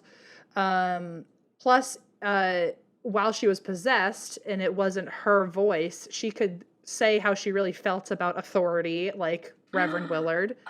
She could Oh, like interesting. talk trash about her parents in front of everyone, like every 16-year-old. Yeah. Um, and by being possessed, she could basically lean into the quote sinful behavior of a woman. Um, Wow, that's so interesting. so let's also like just PSA. This is a fun theory, but I also want to give a shout out that like being in like falling into like witchcraft or something does not make you like interested in murdering people, because let's Oh, remember yes. I that forgot she about that did part. say like she did still have a temptation to murder the entire family and harm herself and That's her. right. That's right. I So forgot. Yeah. caveat, yes, she that's you know what I mean? The Yes. witchcraft part and her wanting to kill people are not one and the same. 100%. Yes. I forgot about the small thing of the murder. Yes. No, that's for sure. I was definitely not comparing the two of in No, no, like no. I just maliciousness in any sense, for sure. You were not. You didn't do anything. Yeah. I just want to say it for other people, for me to be like, oh, like look at her fun little like trying to stick it to the man. And it's like, okay, but she Right. also wants to kill people. So like Right. let's like those are a Yeah. divide. Yeah. Um A nuanced mix of things that were like, yeah, and maybe that could have been more partly just her like right. getting things off of her chest Well, or maybe that whatever would part let of her it. lean into like sinful behavior or Yeah. something, and she could just blame it on the devil or whatever. Right. And it's also like a weird, ironic victim blaming situation, because if she had to do all this because she hated her like stance or her status as a woman, Hmm. if it was like if she a lot of the preachers at the time basically said like, oh well, if you were just content with how your life is, you wouldn't have gotten possessed, like, so Oh it got God. really victim blamey very fast. But I'll end on this quote from Roots Web, that talking about like her this like kind of like feminist theory of why she would have leaned into becoming a witch or being possessed or whatever. Hmm. Quote, only when taken over by the Prince of Evil could she truly express the full force of her feelings and her Mm. desire for independence, and the power is embodied in the symbol of the witch and her rage at the man who Wow. taught her that independence and power with the ultimate female evils. So, like, it was just like, witches get to be independent and not have to listen to whatever the fuck men say. So, Yeah. Yeah. and then, when possessed, she could assert the witch within, and she could rebel against the many restrictions placed upon her. She could dismiss the kind man in the black robe who himself symbolized her longed for independence and power, and tell him what a rogue she thought he was. And for that moment, she could be as powerful as he. Wow. That's so interesting. Oh my gosh. What a combo of like it's almost like it's hard and frustrating not to know exactly what she was thinking, but like those are such interesting like through lines of, and what I was thinking earlier about the tongue, the imagery of like the tongue and someone like speaking out of her body. That Yeah. actually, when I was growing up, my mom used to always say, and I have actually had dreams like this too. I have like a minor little tooth phobia because I think because I would have dreams where like my teeth would just fall out of my mouth or like would be like Oh all shit. in my mouth. And my mom, when I was growing up, would be like, I actually had those dreams too, just of like, something being stuck. I think she said gum, Hmm. but something being stuck in her mouth and just being pulled out and pulled out. Oh. And her dad, who was at the time a psychiatrist, said that, I mean, for a lot of other, anyway, he used to say at the time that he thought that it was because it was like you were trying to say something but you felt like you couldn't, like that was like the Oh, visual, yeah, interesting. like imagery of like you have so many things or anything that you want to say but feel like for whatever reasons you can't get it out, you can't say it, like Fascinating. repression, like the things that like Hey, that makes a lot of sense. Maybe she kind of connected with that in some way, or like yeah, somehow had similar feelings, and it just kind of presented itself the same way of like, oh well, I'll just act like I'm silenced, and but then I can right, really say what I want. I don't right, know. yeah. Also, that tooth dream is pretty common, right? Doesn't it mean like a loss of control or something? I think something like that. Yeah, that I think it can mean a lot of different like things about like things right out being out of control or things that you want to, I don't Yeah, know, or your do roots but being can't. shaken up, like Oh, if you're like, um, like if you're like about to move or something, like maybe things that like should usually be in place and are your comfort zone are like falling apart. oh, I don't that's know. true because it's like rooted things not being. Ooh, Hmm. hey, teeth just stay where they are. Anyway, I like to fall on the side of like she was just like given a big old fuck you to the patriarchy. Love that. And the other weird irony of that is that like 20 years later, like wow, men really did a number on women. Like Yes. Oh my gosh, you're not for right. the last time, by the way, but like holy shit, like the what should have the way that they handled her case when like she had like arguably much more evidence, which like it wasn't even that much of evidence, like she like Mhm, had convulsions that probably really need to be fucking looked at, or she mhm, was way dramatic and she mhm. was rude, like that was fucking it, like and they were like she's possessed and they still didn't fucking do anything about it. And Right. so for all these other women 20 years later to be like, oh, she's a witch, and then they just kill her, like, are you fucking kidding me? Oh, So it's so sad, but I mean, it's so empowering to think that, and then so sad to like have that be like in the shadow in the distance. That's really awful. yeah, But yeah. glad she was okay and glad, like, yeah, that, my gosh, Whew, whatever the combination of those things are, I know. just, oh, what an Well, interesting case. Oh my gosh. I know. I'm sorry that was so long. I did not realize I spoke for like a literal hour or something. No, So, I'm so sorry. I feel like I kept like throwing in about like Philly cheesesteaks that we like couldn't process look, digestionally. that whole story was a lot to process, just like that Philly cheesesteak. So, Wow. Okay, that was a gold star on my metaphor. transition, Yeah, transition wise, thank yes. you. Thank you. Anyway, that's the story of Elizabeth Knapp. Oh my gosh, I loved it, Em. Thank you. Oh my gosh, this is so exciting. I just I'm here Had for the stories. Are you prepared to, this is your first story you've ever told on the show. I have a story for you. Ah, that's Oh never my God, happened it's never before. happened. Oh my gosh, exciting. Okay, so I have a story for you. If you would like to hear it, sit back with your high C. Thank you. You know, I've been having a juice box, a comeback, if you will. Oh my So, gosh, for some reason in my head it filled in juice box cleanse of instead of like a juice cleanse. hey, if this is a way to detox, throw the high C right on in, you know? You're doing it. So, this is called the trick or treat murder. Eva. And it's Yes, also, it keeps with the spooky times because it was just Halloween a while I ago. know. I figured, with great guest hosting power comes great responsibility, and I thought I would just come in and extend Halloween. And a Spider-Man quote, take me now. Are you Listen, kidding me? I did that for you. Also, I yours love it. part of yours took place like it was right after Halloween, right? Like the day after, I It think. was the day before Halloween her symptoms started showing. Oh, before. Okay, yeah, yeah. So we're bookending Halloween with this episode. Wow. Oh my gosh, what a fun. So fun. Yes. Okay, great. Okay, so this is called the trick or treat murder. Also, as the Vice article that I read put it, the quote, bizarre lesbian murder scandal that rocked 1950s LA. Eva, it's about to rock 2020s LA as well because I'm shaking in my little gay boots over here. What the fuck is this story? Hang on. Yes. Okay, so first I have to give a shout out to my girlfriend Rachel because as soon as she knew that I was like doing episodes on the podcast, she was like, "I'm gonna find you some gay stories and it's gonna be great," and There's she nothing. did. I mean, just Yeah, well thank you, done. Rachel. Well done. Thank you. Nothing I love more than a gay story. It's great. And so I never would have come across this story. So truly, like, thank you, Rachel, for that. So, so good. It's also one that like wasn't super out in a lot of different there were some like articles at like from the time that a lot of more recent articles kind of pulled from. And then Mm-hmm. there was one, so of my trial crew friends, one of them, Caitlin, who I think you've met, loves this YouTuber Bailey Sarian. So Bailey Sarian, this like Oh, the she, makeup yes, girl? Okay. yeah, she does Also, makeup. if she hears this, sorry, I just called you makeup girl, but that is how I know you immediately as like, oh, the makeup true crime. Yeah, she does her makeup while like a makeup tutorial basically. That's like usually fun. Like this one was like Halloween themed, so she was like in a costume by the end.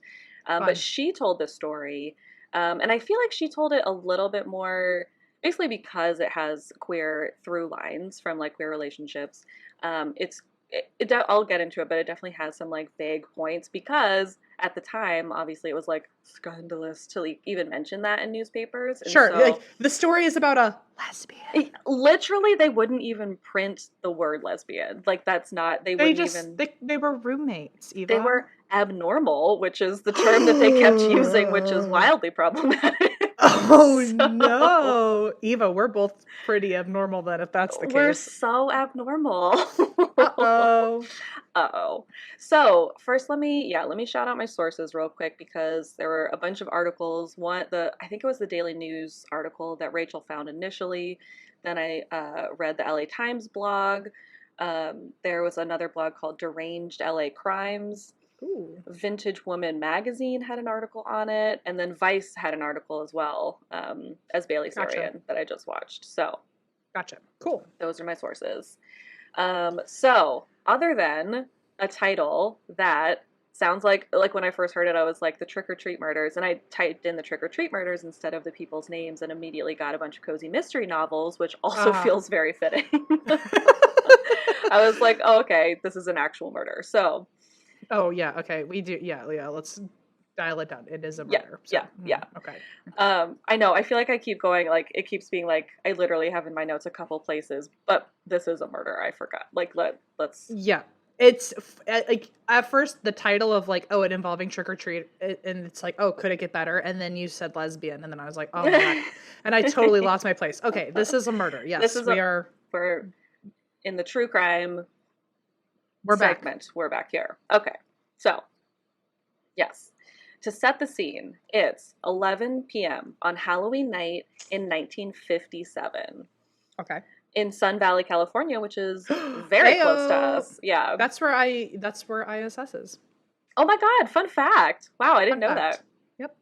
Well, so because it was 1957, I did look up, and it was Halloween, I tried to look up, like, what would the costumes have been, like, maybe the favorite movies or favorite TV shows, but I didn't really get a ton from, like, so the favorite movie that year was Bridge Over the River Kwai, which is a World War II movie, Mm. and then the favorite TV show was Gunsmoke, which was a Western, so, like, maybe cowboys Oh, costumes type, but, like, I couldn't really get much from that. But I did look up and save this for a few bullet points down the line. Batman was around. So, oh, fun. And Batman is still one of the top 5 costumes of today. oh my gosh, such staying power. Yeah. Such staying power. Yes, absolutely. That's what Batman's here for. So, Yeah, apparently the first Batman comic, I think, if I looked this up right, came out in 1939. So definitely would have been on the table. oh, yeah, Batman was definitely a costume that people had. Yes. So lock that away for literally like 3 bullet points from now. Okay, perfect. Okay, so to set the scene further, 2 women are sitting in a car together by themselves Hmm. watching one single house in a neighborhood, like the Sun Valley neighborhood. So, what they're sitting there, the lights go off in the bedroom of this house they're watching. And this one woman, the driver, Joan, and I'm just going to call her Joan. Her last name is Rabel. Bailey Sarian, I think, pronounced it like Rabel, but it's kind Okay. of unclear.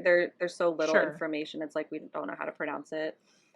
So Joan is the driver, and she says as soon as the lights go out in the bedroom, in the car, like she's in the car, and she says to her partner sitting there in the car, Mhm. "All right, go do it." Oh So shit. I was about to say, why were they just randomly watching this house? Okay. I'm yeah, seeing what's happening now. something is afoot. Mhm. So the person in the driver's seat, or the passenger seat, sorry, not Joan, this person who will remain mysterious for the moment, Mhm. gets out of the car. She is dressed in jeans, a khaki jacket, red gloves. A lot of sources said heavy makeup, but I think that goes with this next thing, which is a domino mask. They called it a domino mask, but a lot of other sources said that was the mask that Robin from Batman and Robin wore. Oh, okay. And I think the heavy makeup, one source kind of implied that it was that she had like blacked out her eyes inside the mask. You know how sometimes it's Uh-huh. like Batman movies, you have the mask and then like the insides where you can still see some like little bits of like eye. I think maybe that's what they were implying, but I wasn't fully sure. Gotcha. Okay. So she's wearing just kind of like a disguise, but then the mask to really disguise herself. And she's clutching a paper bag that's supposed to imply that she was trick or treating. Okay. I see. Yeah. So she gets out of the car, she goes up to the house, rings the doorbell, and when local businessman Peter Fabiano answers, she shoots him point blank, just Oh. below the heart, Oh. with like, she's like, her hands are kind of trembling, but she hits him right below the heart, and he dies on the way to the hospital. Wow. Yeah. Wow. Okay. Yeah. So our mysterious woman runs back to the car where Joan speeds them away, but not before Joan kisses her and says, "Thank you." Oh shit. Yeah. Ooh. Okay. Yeah. Okay. Yeah. So, guesses so far. Yes. Was this man an ex-lover? Of either of the two women in the car? Yeah. No. Oh, okay. Because it sounded like maybe it was like an ex that needed to like be quote taken care of. He is in some I'll get to it, but he is in some ways an ex, but Oh. also not kind of. Like there's so many twists in the story. And it's actually kind of Okay. interesting because so many different sources started like the story is so there are a lot of twists and like I feel like each article I read and like Bailey Sarian too, they all started it in different places because you can there's so many different plot twists that you can be like, and then this happened kind of That's so reveal. fun and also so overwhelming. I would Yeah. not know where to start.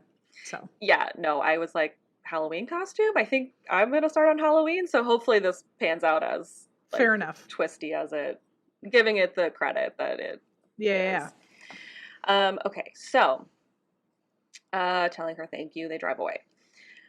So Peter Fabiano would pretty quickly die from the gunshot wound. Some sources said on the way to the hospital. I think I said on the way to the hospital. I think most said on the way to the hospital, but others said shortly after arriving. He basically never woke up from Shit. this gunshot wound. Going back to the women in the car, they burned their clothes, returned the car they had borrowed Oh. from a friend, and walked in opposite directions back to their homes. And Joan's parting words were, "Forget you ever knew me." Oh shit. I know. That on its own is a twist because you would think I'm only going like if you're going to kill, I would only kill for someone that's like by ride or die, and now Right. it's see ya. Like Yeah. You're like parting that ways. Yeah. that feels like it was not worth the effort. Okay. Right. Yeah. And that Hmm. it's Joan who's the one who is like orchestrating it but not doing it. Like there's so many Right. different like levels of like what's happening here. Hmm. So, in an homage to your both of your jokes about like record scratching, we're gonna do a record scratch and be like, "How did we get here?" Yes, that sounds great. I would like the reverse music, the Yeah, yeah, you yeah, know. yeah. We're gonna reverse and we're gonna go back and be like, "Hi, who is Joan?" So, That was my first question so and my second and third. So, perfect. We'll hit them all, knock them out. So Joan is kind of mysterious herself. Not a ton is known about her, but she claimed to be from Philadelphia. Sources think this based on the ship's manifests from a couple different ships that traveled between Los Angeles and Honolulu. because it would turn out that she was taking classes at the University of Honolulu for writing. So she was a writer. She's an artist. She was a writer. I think she made most of her money as a freelance photographer, though, because most sources said she was a freelance photographer. Oh, okay. However, Vintage Woman magazine article found another newspaper from the time that said she was from Lithuania. So it's like kind of unclear exactly Wow. where she was from, how she showed up, where she did. Just like a ship in the night. She just Yep. arrived. A ship's manifest in the night. She was just scribbling whatever she wanted on it. Yeah, it sounds like it. So she was a freelance photographer and writer.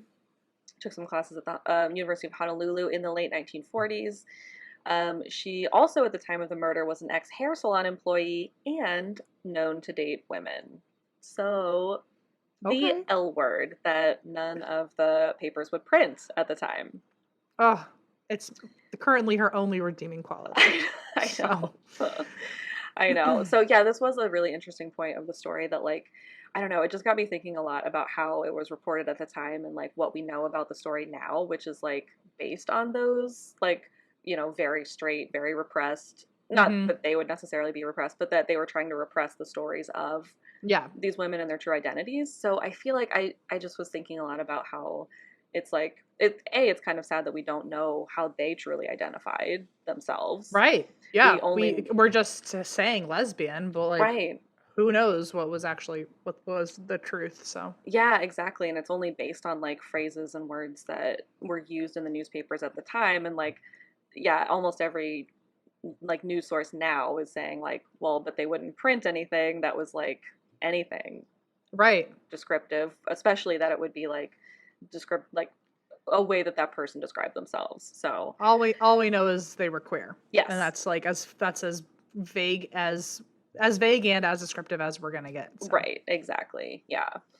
So let's see. Oh, right. So this is where I also had the fun and not so fun fact that it was mostly termed abnormal in newspapers. Like they would say that and people would just get the hint. Like they would know what that meant in newspapers. Kind of like how you would say like a funny uncle or something at the time when it was like, oh, he just liked kissing dudes, like leave him alone. Yeah, you know? And I meant to look this up too at the time, but like I wondered if it was related to the fact that like wasn't there like a term like abnormal psychology was like a point of reference for it was. So what's so interesting is my favorite class that I took to get my degree in undergrad was abnormal psych. Oh. And one of the things they talked about, I actually took pictures of it when I last went home because I still had my textbook. And I was like, I feel like I should take pictures of this.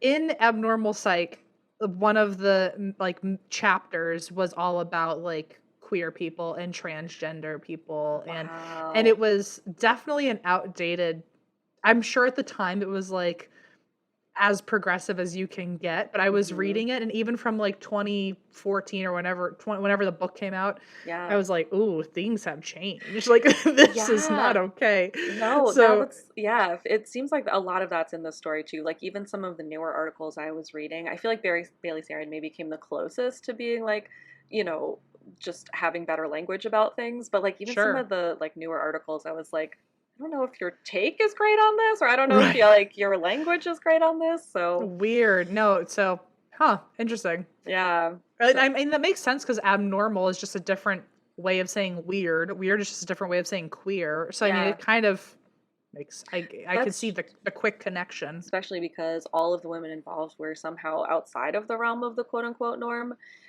Because all three women had been divorced and previously married to men, but in some cases were known to date women, so it caused a lot of speculation. Ooh, okay. Yeah. Okay. Yeah. Wow. Really setting the queer scene here. Good job, Eva. Wow. Thank you. I got certain points I was like, I want to know more. Please tell me more. And so I like had to go to like Wikipedia and stuff. Right. And I hope I got it all right. Like it really was like I was pulling from like a few different sources, so hopefully I got all of that good. So back to the murder. That was one of my bullet points. Wow, you're really taking on Christine's personality like very quickly here. Oh my gosh, am I? Oh good. I like wanted to make sure that I was like doing her honor. You literally just did your own version of Beep Boop Bop. Like, so bringing it back. Just take oh yeah, murder. Oh hi, we're back to the murder. So The murder victim, Peter Fabiano, was 35 years old. He was an ex-Marine and met his wife, Betty, in the late 1940s, around the same time that Joan had been taking these classes, the writing classes in Hawaii. Hmm. It sounded like Betty was kind of the stereotypical, like, beautiful divorcee of the time. Like, kind of picture like a, I don't Sure. know. I was picturing like a very stereotypical, that's what a lot of the sources were saying. She had red hair. Love Oh, that. hey, good for her. She also had 2 children from a previous marriage, which I do not have. Oh, okay, good. Just checking. Yeah, yeah. So Peter and Betty were married in 1950, and they lived in New York until they relocated to Los Angeles in 1956. Peter had been working as a truck driver in New York, but in like a real change of career when he moved to LA, he was working as a truck driver, and then he moved to LA and was like, I'm going to open 2 beauty salons. Oh. Yeah. Hmm. Okay, that's exactly what I nowhere else mentioned that, but Okay. I mentioned You that. and I both feel like Yeah. we're like, Well, maybe they especially were they beards? that was kind of one of my thoughts. Nowhere mentioned that, and but one article did say that in terms of like kind of painted them as like they were the picture. Everyone thought they were the picture perfect couple. Blah blah blah, including the fact that a lot of people use the fact that he was her hairdresser as a way to be like, look what a perfect husband he is. Are That's you what I kidding me? thought. Are you kidding? Mhm. I mean, I get a stereotype as a stereotype, and men are allowed to like whatever they want, and beauty Yes. salons, and yeah. I'm just saying it sounds a little fruity. I'm just saying it sounds a little like it could more than what I was Yes. expecting initially be at that situation. Correct. I literally wrote. Sounds a little gay. I said that too. I think my bullet point here was like, but that also made me think that he was gay too. But that is wild speculation. Like, I don't know. Complete wild speculation. Men can totally like work in beauty Mhm. salons and be straight cisgender men. That is not what we're saying here. Right. But for the 50s trope of a man in a beauty salon and they get Yeah. divorced, and also the narrative is already kind of queer, Yeah. I'm having vibes. Yes. Yes. So they actually weren't divorced. So Betty had been divorced previously. So Oh, she been was, divorced. yes. Okay. So she was previously married. She had these 2 kids that were now teenagers. And then she met Peter and married Peter. Got it. Okay. But it also, that is the point too, that like, so these 2 other women as well, I think less is known about Jones, but I think with this other woman that I'll get to, but there was kind of speculation along those lines of like that that they had divorced men and then started dating women, basically. Okay. Got it. So they have these hair salons. This is where we start to like kind of weave everyone together Okay. in the Halloween murder web. Mm. So when Peter opened these hair salons, he hired Joan, our driver, as a hairdresser at one of his salons. Different sources say different things. They say she was a hairdresser. They say she might have been, since she was a writer and a freelance photographer, they think that she could have been doing like publicity for them. But most of them, I think, said that she was a hairdresser there as well. And Okay. so she became close with the couple, especially Betty, who would come in to the hair salons. Gotcha. Sorry, who's the person that's getting close with Betty? Sorry, Joan, the driver. Joan. Okay. Yeah, Cool. of Joan the car. driver. Yeah. Joan the driver. Yeah. Okay, so at this point, Betty and Peter start having trouble in their marriage. They're still together, but and again, this is another place that's like super unclear and just speculation. We don't know if it's because of Joan and Betty getting close. It is highly speculated that Betty and Joan were together at some point. Interesting. Okay. Either before or after, we don't fully know. But it could have been, just other issues, and the timing worked out in a different way. Basically, Betty and Peter started having trouble in their marriage. And when Betty decided that she wanted to try just a trial separation with Peter, she moved in with Joan. Oh, okay. Yeah. So it's at that point, that's the point. It's like, is it homophobic to assume like that they're? I mean, but like history would call them roommates, but then it's like, well, that's pretty homophobic. So like, where do I stand? I don't know. Are they together? Are they not together? I don't want to make the wrong assumption. I know. It's like all you want to do is just be like, whatever you want to do, we are happy, you know, like My gay little heart wants them to just, just have like their thing and like move in and all that, but I don't want to assume the wrong storyline, right. No, exactly. Yes, for sure. And especially because again, like the newspapers didn't, that was the place where they were like, and then they moved in together, these Mm-hmm. abnormal friends. Like I think they hinted at it, but I Uh-huh. don't think it was ever fully, neither woman commented on it. So it was not They could also known. both be queer and just friends. I mean, True. who I Mm-hmm. mean, a lot of things, a lot of A situations. lot of options, exactly, that we like sadly just don't know. And so when Betty and Joan moved in together, obviously they, in maybe not obviously, but Joan was supporting Betty, and it's kind of thought that because of the way it's also really unknown too, like in terms of how Peter did treat Betty.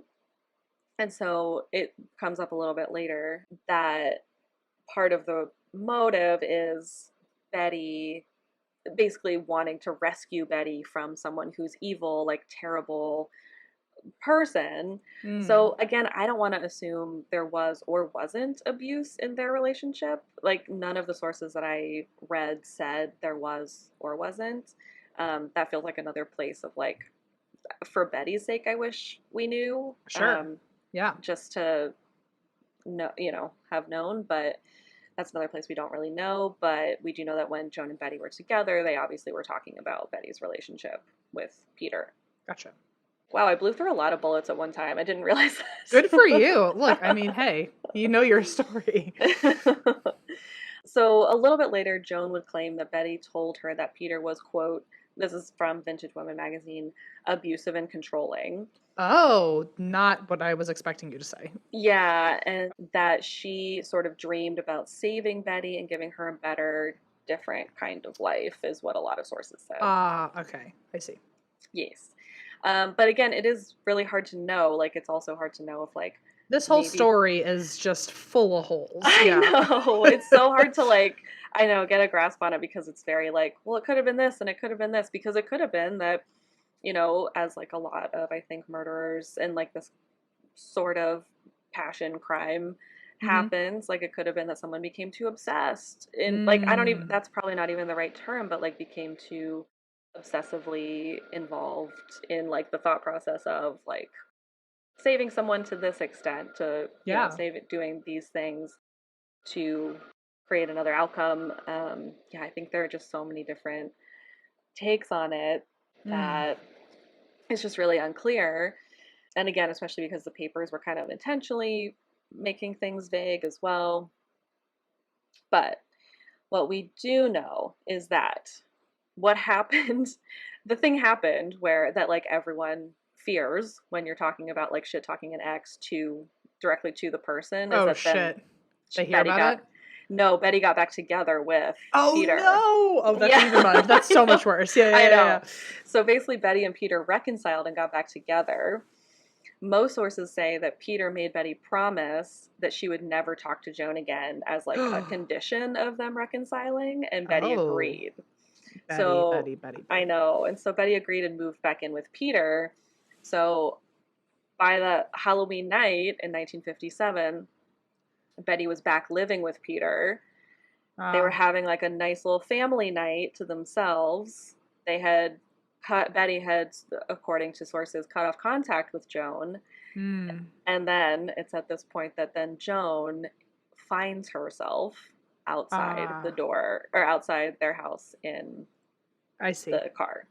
So almost like a I'll save you situation. It's definitely seems that's like I felt like I kind of wanted to be a little bit more vague about it because most sources go really far down the road of like Joan really went off track. I mean, she did. Like Joan definitely went off Yes, track, but still it's murder is not good no matter what. correct. Yeah. Yes, yes. But like a lot of them go really far down that track of like Joan was obsessive and she was this and that. But then a little bit later, like I did some more digging and that is also a really kind of weird stereotype of quote unquote lesbians, like as it was identified in papers at the time Sure. too. Yeah. So I didn't want to go too far down that route either. Wow, you are just like dodging grenades. Just it's like a landmine out there. God, I know, I'm so sorry. I feel like I'm not telling you any actual facts. No, no, you're good. And also, I meant to say minefield, not one particular landmine. Oh, Whatever. It's yes. stupid. It really is like so not even important. But no, it's yeah. This is a story I want so much information on, and we'll just never get. So I know, and it's so sad because I really do like, I mean, the story itself is so, like, you want to do justice to, especially, queer women who were probably repressed, probably definitely repressed at the time. and this is the best information that the press was Hmm. willing to cover about them, and it's like not cute. Like it's Yeah. We do get like some small quotes from them later that I found, but yeah, there's really nothing. And like Joan, never heard anything from Joan. So, mm, um, yeah. So back to the Halloween night of 1957, from the Fabianos' perspective, in their hmm house, they're having like a nice little family night. Betty's two kids were there, so she had a teenage daughter that still lived with them and had gone to bed. They had been giving out candy. So Susan, the daughter, had gone to bed. Their son was in some form of the military, and so he had just left to go back to a base in San Diego that he was hmm driving back to. And so it was at that point that Betty and Peter had gone to bed and were, got it. in their bedroom, turned off the light, and that's when they heard the doorbell ring. Yes. Yep. Yep. Yep. Yeah. Okay. So, from Betty's point of view, she was still in bed. Peter got up to answer the door. Betty heard from the bedroom the knock, Peter opening the door and asking, "Isn't it a little late for this?" Like, Oh, like trick or assuming treating. exactly, yeah. And then a voice that a lot of different sources said sounded purposefully disguised, that this person did actually answer and just said no right Oh. before shooting him. Oh shit. Yeah. So Betty ran downstairs to find her husband on the ground and the culprits already driving away, as we talked about. Uh huh. Some sources said that Betty's daughter, Susan, called the police, while others say that Betty ran to a neighbor who worked for the LAPD, Oh. which was convenient. Yeah. But either way, the cops were on the scene really quickly. Initially, the police had a really hard time figuring out a motive because when they looked into Peter Fabiano, they were like, everyone likes him. Like, he's so nice to everyone. He's like pillar of the community, like Sure. businessman, kind of upstanding guy. They did find one small bookmaking, quote unquote, charge from his time in the military, since he was an ex-Marine, and that Okay. was, I think, like a bookie type, like gambling, Oh. Okay. small charge, but it wasn't enough to connect him to any local organized crime, Gotcha. Okay. which Yes. is what they were looking at because of the Sure. It's style. like it looks like a hit and run or like a Yeah, yeah right? Yeah, exactly. So that was their first thought. It's or like, a who drive did? by. That's what it's called. Yeah, yeah. I'm in the mob, so You know obviously all I the know what I'm talking terms. about. I mean, especially from Tea Time Tuesday, everyone, all the terms from the grandpas and Yo, grandmas who were in I Mafia. don't know anything about the mob, but certainly everyone who listens to the show's grandparents Yeah. do. So I Oh don't know my what it is. gosh. By the way, shout out to Tea Time Tuesday. If you don't follow me on Instagram and Patreon, go. You'll know what I'm talking about if you Oh, do that. truly go do it. It's like such a good just like release. Like I feel like it's A just lot of so, people really bare their soul in those comments. oh So my God, the affairs and the like sneaky things people are doing I mean, too. I really do love to hear that drama. I not Oh, to say like I am so detached I'm unaware that it's like very fucked up information. yeah. But if people are consenting to sharing that information with me, I consent to hear it. Yeah. So Posted anonymously. anyway. Anyway, I do like the ones that were my favorite, and in keeping with the story are the ones that are like, I kissed a girl for the first time and it was great, or like, Yo, those. so many of you actually speaking of queer I don't know if representation is the right word, but Yeah. queer opportunity, so let's take it. This is a PSA to every single person, just in case whether or not you have written into Tea Time Tuesday.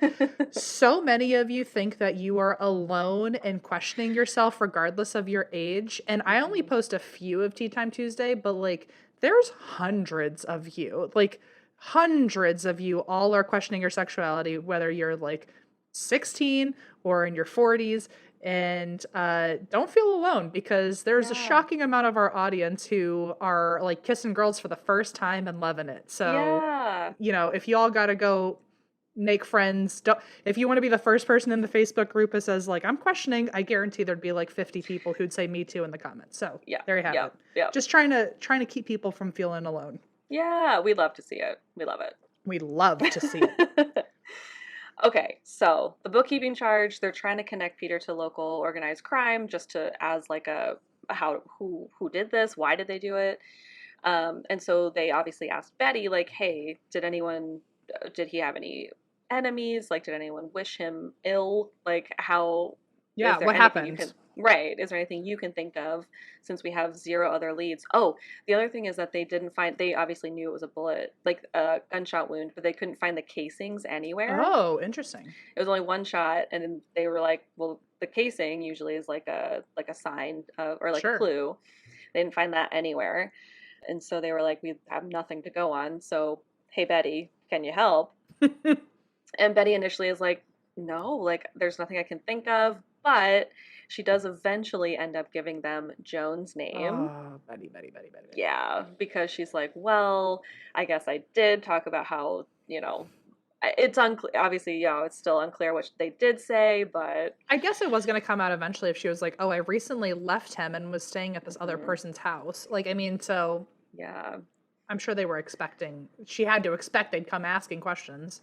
And also thinking too about like if people were, who knows if they were speculating at the time that they split up and Betty moved in with Joan, like if they were actually romantically involved and if there were rumors already kind of swirling Mm, about it. Maybe she felt like she had to start to right, admit something because it was going to be found out. Someone else was going to say it. right. Who knows? So she did end up mentioning Joan. And so the police they brought Joan in, they questioned her, but they actually released her because they couldn't find anything that led her to them, including the fact that she was like, well, I was home alone. Like everyone saw my car in my driveway. So I was Yeah, home. That's the most you can do. And people did corroborate and say, like, yeah, we saw her car in her driveway. No one was with yeah. her. But so there is this little twist that the police actually got a confidential tip that we don't know who that was, Ooh. but they said, hey, maybe check this. So apparently at the time, department stores had like lockers that you could pay for, kind of like a train station. Huh. Yeah, which I had no idea. But apparently there was a department store in downtown that had these like pay lockers. And so the confidential tip was like, hey, maybe go check those Oh, lockers. shit. I'm Yeah. sorry. I'm still like a Macy's, like a J.C. Penney would have a locker. Yeah, it was a department store name that I didn't know, so I actually didn't write it down. Was it But Loman's? no, I don't think it was Oh, Loman's, but it mm. was like locationally, you might know where it is or was because have you ever been to Clifton's in downtown? Eva, Eva, I Eva, think Eva, we've Eva. talked about this before. Eva.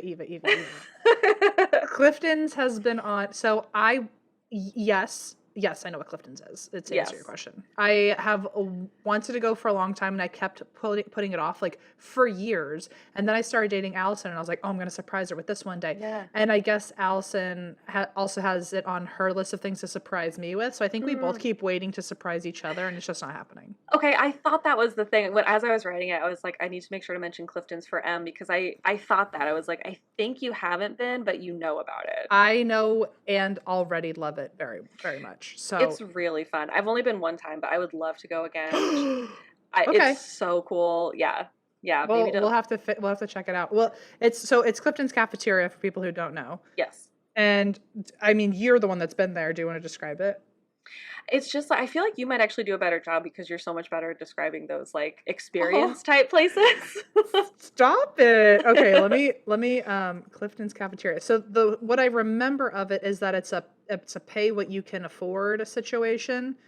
I don't know if it's still like that, but it was like a pay what you can, and that way other people who couldn't eat or couldn't pay could still come in and eat for free, which was really nice. And it Oh. was is that not true anymore? I think it's mostly more like a bar experience Oh, type okay. place now. Yeah.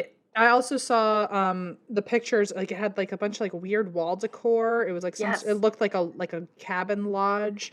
Yeah. And okay, It's one of the oldest surviving cafeteria eateries in Los Angeles and the largest public cafeteria in the world. And I know there was something about this like pay as you go. Maybe that was temporary, or maybe they do it like once a year or something. Yeah. But yeah, it's supposed to be really cool. It's supposed to be like this super tall, like brownstone looking factory building, and it looks like there's like a tree in the middle of the restaurant. Yeah, it's like so it's It's like so wild. it's so cool. It's like you walk in and there are like staircases immediately. You can go like you walk in and you have to like choose. Oh, also there's like a bakery pretty immediately. There's like a little pastry place that you can like get pastries, and then like you walk up the stairs and there's like there's like a tree that goes it's like 3 stories almost, something like that.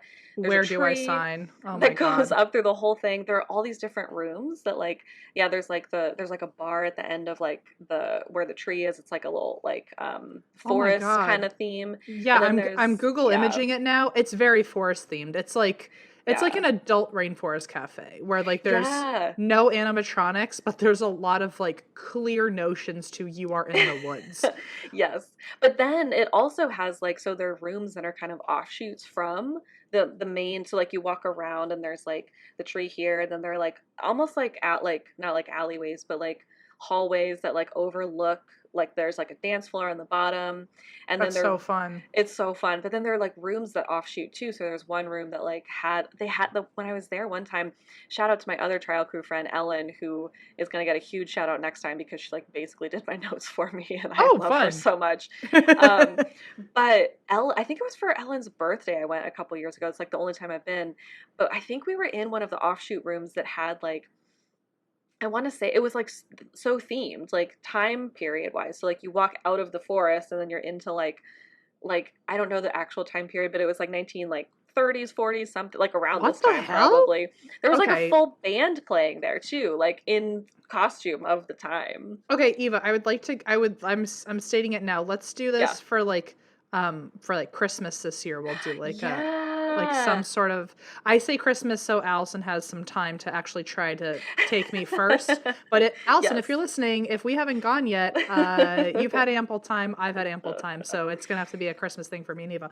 I this and also Allison, you're invited.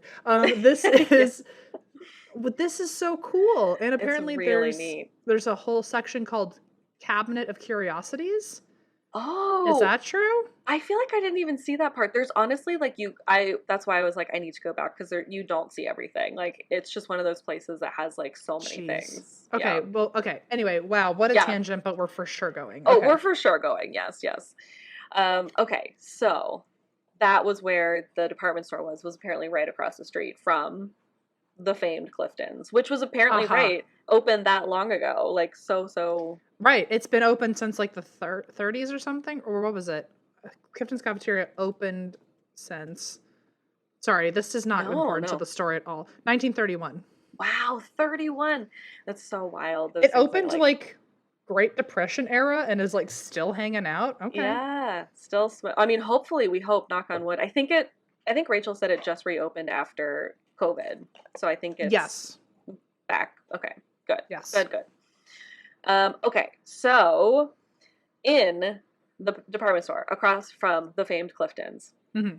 there was a locker, a pay locker, and in that locker they found a gun and the police were able to link it to the murder of Peter Fabiano. So Wow. they were like, okay, we obviously need to find out who bought this fucking locker because Right. Yeah. wow, is this a Yeah. clue?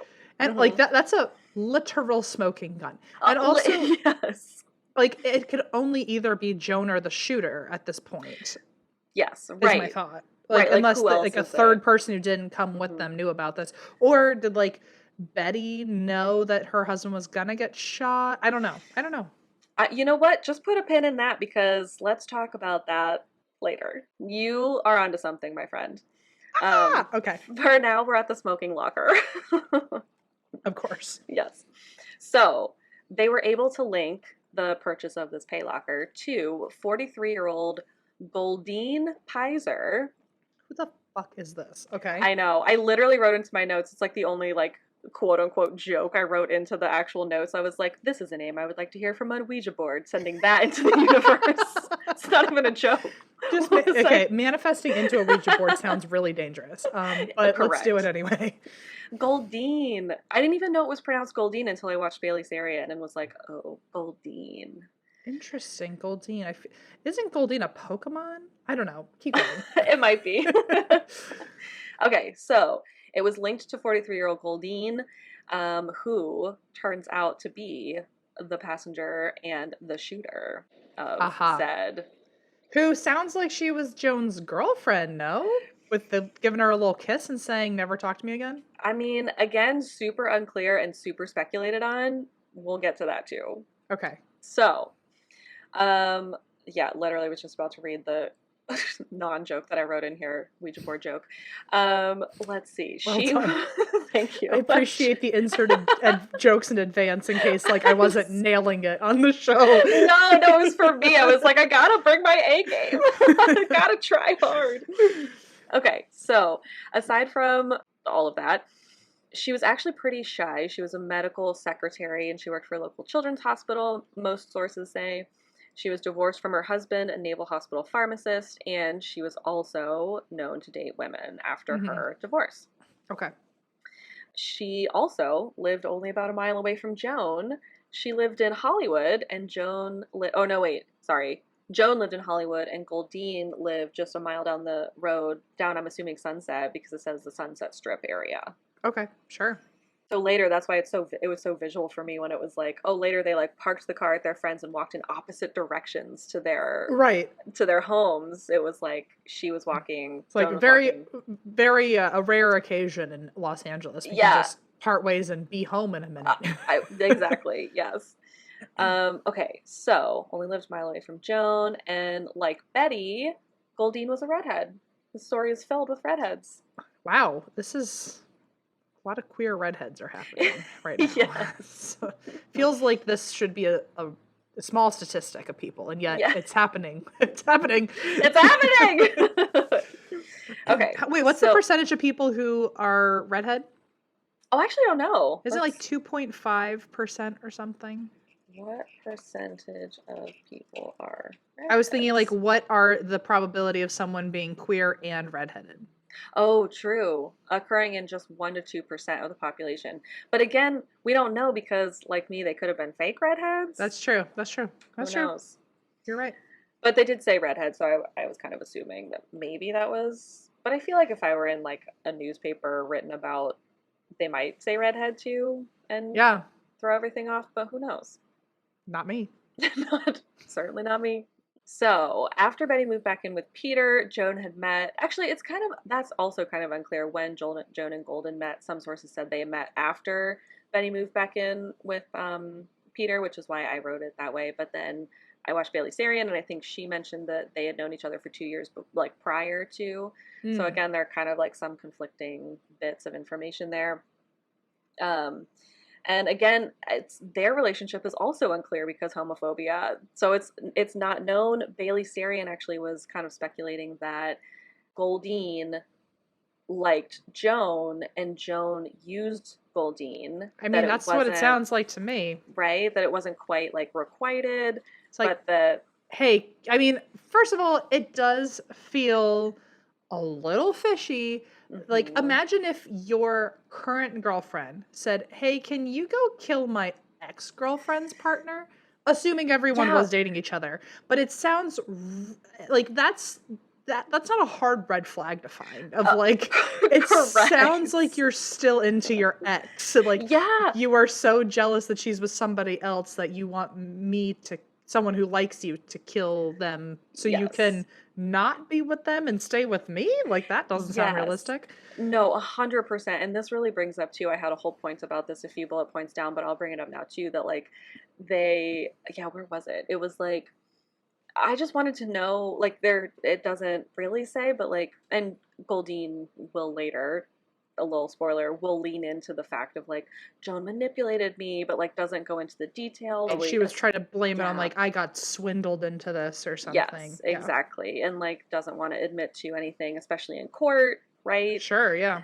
But yeah, that was my thought too of like, did it veer into brainwashing? Did it veer into kind of like, those, I meant to look up the term too, Christine would know it. The term of like when two criminals or two people commit a crime together and one is the dominant personality and one wouldn't have committed the crime if not for the other person but goes Oh, along with it. that sounds like a Christine knowledge trivia thing. Yeah, like I don't know a what that is.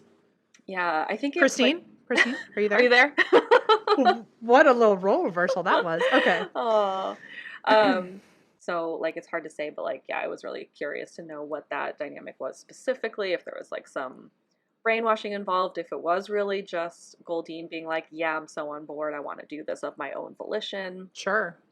But yeah, sadly, you don't really know. Um, and then, but we do know that they were close enough to share that between them, like Joan would share a lot about Betty and Peter, Hmm. drumming Peter up to be just like the most. There are a lot of quotes from the court later that were like evil, vile, all of that kind of thing, making Right. him out to be pretty terrible. Okay. Okay. Yeah. So over the course of, it sounded like only 3 months, it took Joan to convince Goldine to be the one to actually kill Peter. Wow. Yeah. Which I can't decide if I feel like that's a long time or a short amount of time. Like I feel like both is true. Like no amount of time I Right. don't think could ever convince me to kill someone. I don't So how know, but how long was it one more time? I think it was only 3 months. Okay. Yeah, I don't think I know. I think I don't even know what the average was, especially during the 1950s, like how long it usually takes people Yeah. to determine something like that. It feels long. Yeah. Maybe not. I don't know. That's I have true, no because clue. it's definitely premeditated in that case. Like, obviously, it took time. Like, there was time. They talked about it a lot. Apparently, that was another bit of this, that they did talk a lot together about killing Peter, the two of them. Oh, okay. Um, yeah, and Okay. then Then I don't actually, now that I think of it, like maybe it's quick. I have no idea. Christine, are you there? I hello. don't know. I imagine 3 months is pretty fast because it sounds like in a lot of Christine's stories, people are like waiting for months in jail until something's determined, right? Speaking of months, I'm so sorry that my brain just flew in a different direction, and I was like, oh my gosh, I can't wait to talk to Christine about all of these like stories that like she'll like hear later, and we'll like be able to talk about with her. Well, you'll experience the phenomena we have where, because by the time this comes out and Christine has something to say, none of this information will have stayed in your mind. That's You you true. won't know what's going on. She'll just text you randomly and be like, "This is the term you were talking about," and you'll be like, what are you talking?" Oh my gosh, I feel like that usually is me texting you both during a recording and being like, oh, hi, I just looked this up for you. This is what's happening. Do you need to look at it? Well, yeah. So, unfortunately, by the time Christine knows what we're talking about, you will not know what's happening. We'll have left. Okay, so, so the other thing in terms of like convincing people, not people doing things of their own volition, I also kept seeing the term Svengali come up in the articles that I was reading, and I think it came from a quote that I think it was either in a newspaper, or I didn't get the full. I think it was in one of the articles and I didn't fully write it down, but um, yeah, I read the word Svengali and I was like, I feel like I've heard that before and it sounds problematic, but I don't know what it I is. don't think I know what that is. So I looked it up and it turns out it's just a character, like the name of an actual character in a Oh, novel that came out in 1894, so pretty old. wow. Yeah. The novel is called Trilby. And the character apparently, quote, this is just from Wikipedia, seduces, dominates, and exploits Trilby, the main character, who is a young Irish girl, and makes her into a famous singer, Okay. unquote. The word since then has come to be known as someone who exercises a controlling or mesmeric influence on another, Oh. especially for a sinister purpose. Okay, so we're thinking that Joan was the Svengali Mm-hmm. to Goldine, like used her and mesmerized her with her wonderful queer charm, Wit and charm, and exactly, and yeah. then said, "Go kill this person," and that's so she fell under this like trope Mm-hmm. of like, "Oh, I got Svengali'd or something." Yes, Okay, exactly. Yeah. okay, Which I did think was really funny that like Wikipedia both said like for a sinister purpose, and then the original character was like made into a singer. So I was like, oh, the Right, like singing at singer was. like I feel like the things got lost in translation. It sounds like Mhm. Svengali was like kind of okay in the book. Yeah. I would like to be Svengali'd of like turned Yeah. into like the next Justin Bieber or something, you know? Right. It was it. I mean, I wonder if it did the veer off the rails thing, but like initially the way it was described, I was like, I don't know, does that sound so bad? We are Ariana Grande. Like, shucks, I Yeah. became a sensation. Like, yeah. Yeah. Oh well. So anyway, that was that term that kind of was also floating around in a lot of the articles at the time, and then in the articles that I was reading. Let's see. This also kind of goes hand in hand, I thought, with some of the like not so fun stereotypes of lesbians at the time, that they were quote unquote murderous degenerates, Oh. according to the LA Times blog. So the LA Times blog article was really interesting, especially because the LA Times was around back then. And so I was kind of Mm. laughing because I was like, is this blog article trying to make up for the fact that like you guys wouldn't publish the word lesbian back then? I know, it's like making up for lost time, I guess. Yeah. Let's see. Oh, and then this was where I brought in the Black Dahlia. I started looking up the Black Dahlia case. I forget why that like came up. I think it came up in one of the articles I read, but that maybe it was just the murderous degenerates. And then I started looking that up of like, how did that come about? That like that was a thought process for lesbians. Hmm. But it apparently was because the LA Times was one. I think they were probably one of, but like there were so many. There's so much media coverage around the Black Dahlia case, and one of the big rumors was that Elizabeth Short, the victim, was a lesbian, and that played a Oh. big role in the news coverage of it at the time. I don't know if that's true or not, but. Oh, I don't know. But Christine did cover the Black Dahlia case on episode 3. I looked that up. So Yes, yes, go yes, listen to you that did. one. Shout out to that. And Christine. And Christine. And also Yeah. my episode guide. You can check it out on our website. That's exactly, I got it from the episode guide just on the website. Yeah. Even though I have like a really detailed spreadsheet, like other places, I I was like, know, I'm it's just like going to the website. I appreciate you. I worked really hard on it, so No, I know, it's your thing. I use it. I use it too. thank you. So then I did like even more digging. I think I went like maybe a little bit too far, but this also felt like context to me in terms of like queer history. The Black Dahlia case had just happened 10 years before. Oh, okay. Yeah, and so that's why like I think some of those It got terms. referenced. Yeah, exactly. And then also in the 1950s, something else was happening called the Lavender Scare. Have you heard of this? Oh, not enough to explain it. I think I just actually learned about this on TikTok. Oh, no way. Oh my gosh. Yeah. Okay, so what is it? Wait, am I a TikToker? Did I just become Sure. Hey, you're a podcaster, so, well, why not? You're also a true crime expert as of right now, God. between the two of us. Oh no. Okay, what's the lavender scare? Yeah, the Lavender Scare. So basically, it was happening around the same time as the Red Scare, which was the sort of quote unquote like modern day witch hunt in terms of like trying to find and or accuse people of being communists and Okay. like blacklisting them basically or firing them from their jobs, that kind of thing, whether or not they were communists. That was obviously a huge thing here in the entertainment industry as well, with like blacklisting people because of the Red Scare. So the Lavender Scare was basically the same thing, except instead of communism, it was queerness. Sounds So it was happening like side by side, and also it feels kind of telling too that like I didn't hear about the Lavender Scare. I only heard about the Red Scare in Yeah. like, textbooks Sounds like and stuff. maybe the Red Scare was a bigger deal at the time than Yes. being queer. Yes. Yes. Why so, lavender? I don't know. Actually, I think maybe because of Is these. lavender our color? Is that what I'm supposed to know about?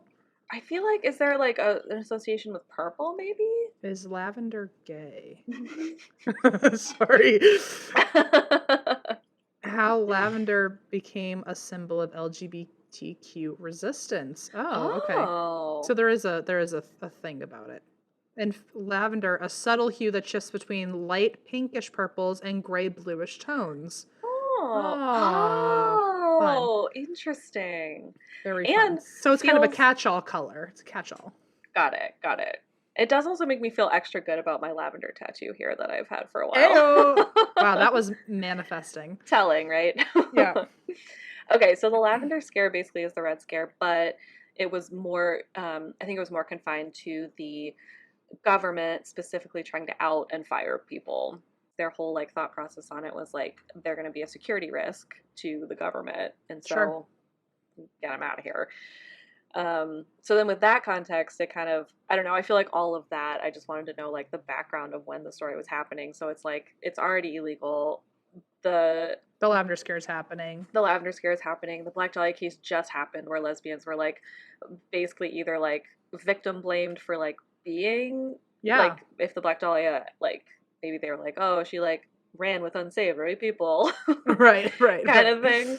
So like, God, I can't imagine what that was like being queer then. Like, it just seems very scary. But obviously, this is another point where murder still equals bad. So, Yes. however it happened, Joan and Goldine did decide to murder Peter together, aka Goldine to do it herself, presumably to set Betty free from this vile, evil man that they have kind of drummed up. And again, I don't want to say that with like too much, I don't know, jokiness, because like who knows, Peter could have been abusing her, but like on the other side of the scale, right, he could have been like, it could have just been like just dating your ex and you didn't like it. Yeah, it could have. Yeah. The potential range of every character in this is a sliding scale of like he could be really bad and she could be so innocent, or like she was totally involved in this and he meant nothing. I mean, it could be so many things. He could have been the amazing gay hairdresser that like he could have been the amazing straight hairdresser, which that's true too. Separately amazing. Separately amazing. It could really, there's just basically this is a really nice skeleton of a story. It is. It's very nice bare bones. Yeah, I know. As I like did it and then was like too committed to it, I was like, I wonder if this is why people haven't done it. It's a great story. It's worth telling for sure. It's just all these people, like we have no idea what the circumstances were. Yeah, I know. And especially like, you know, wanting to be so sensitive to everyone's like identities and preferences and things like that too. Like I feel like it's like more than just like it somehow became more vague over time because now it's not just that it was like a potential gay man and a bunch of lesbians. It was like we have no idea what was going on. Like we who knows? So oh my gosh, when you said that, it just threw me to the shots of Billy Eichner just running down the Let's go lesbians. Let's go lesbians. Let's go lesbians. God, he loves lesbians. He sure does. Okay. So, murder equals bad. However it happens, Peter was murdered, and both Joan and Goldine were arrested for the murder within weeks. Like as soon as they found the gun, they brought them both in. And arrested. Do we know who outed them? Who like about the gun? Not their being gay. No. Gotta specify in the story. No, so we don't know who that's like another thing that I was like, yet another vague point that is super crucial to like knowing more about the story, but like we don't know who tips them off.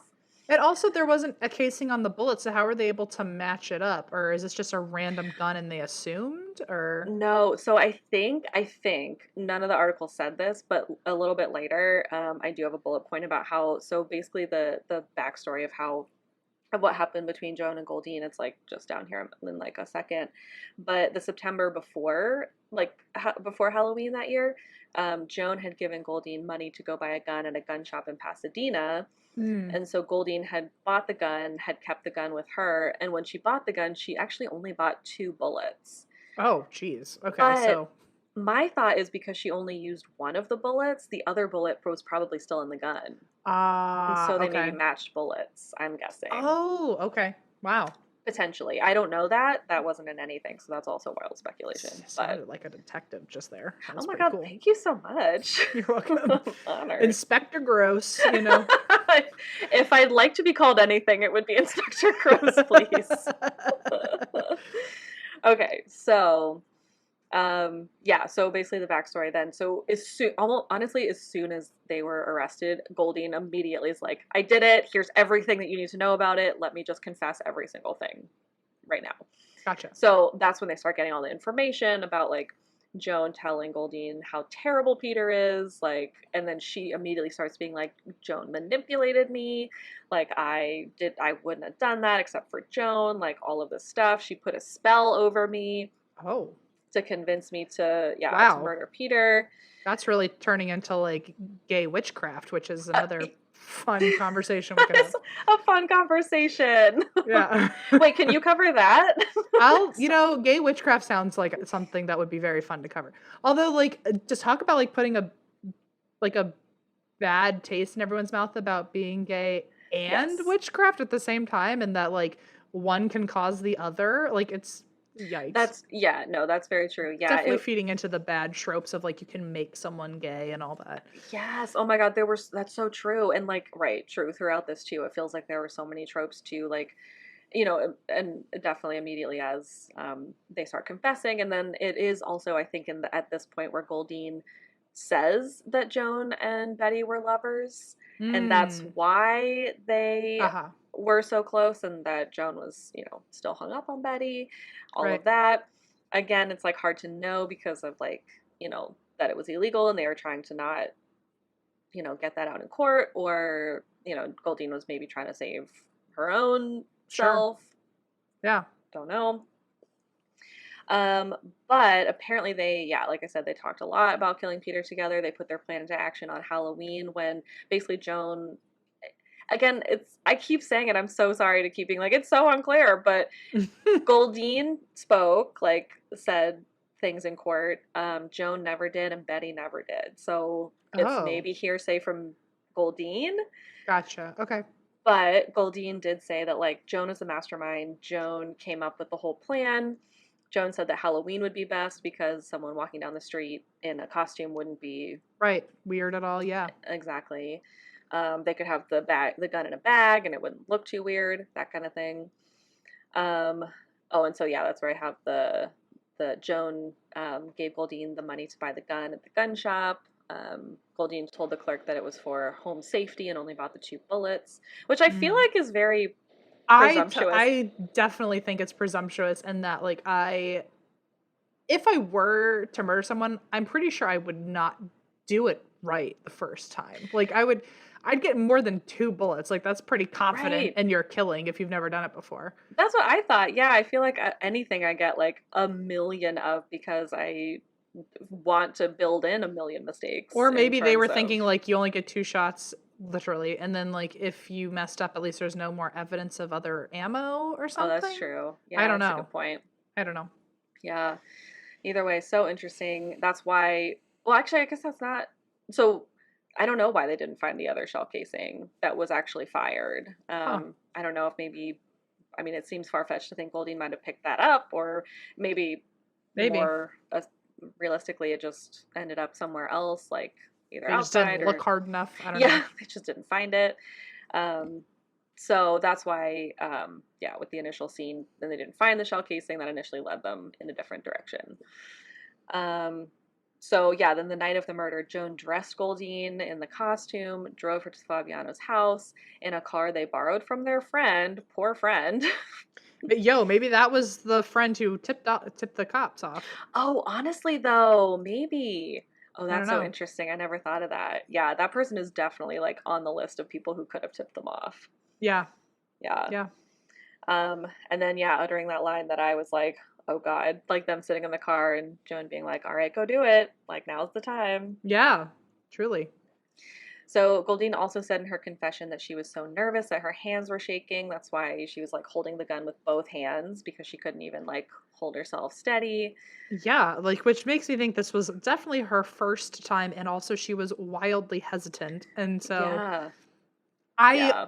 also personally am falling onto the side of like she did this in hopes that it would like impress the person she liked Yeah. and she did not like see the like clear as day like why does she want you to do this to her partner's or her ex-partner's partner.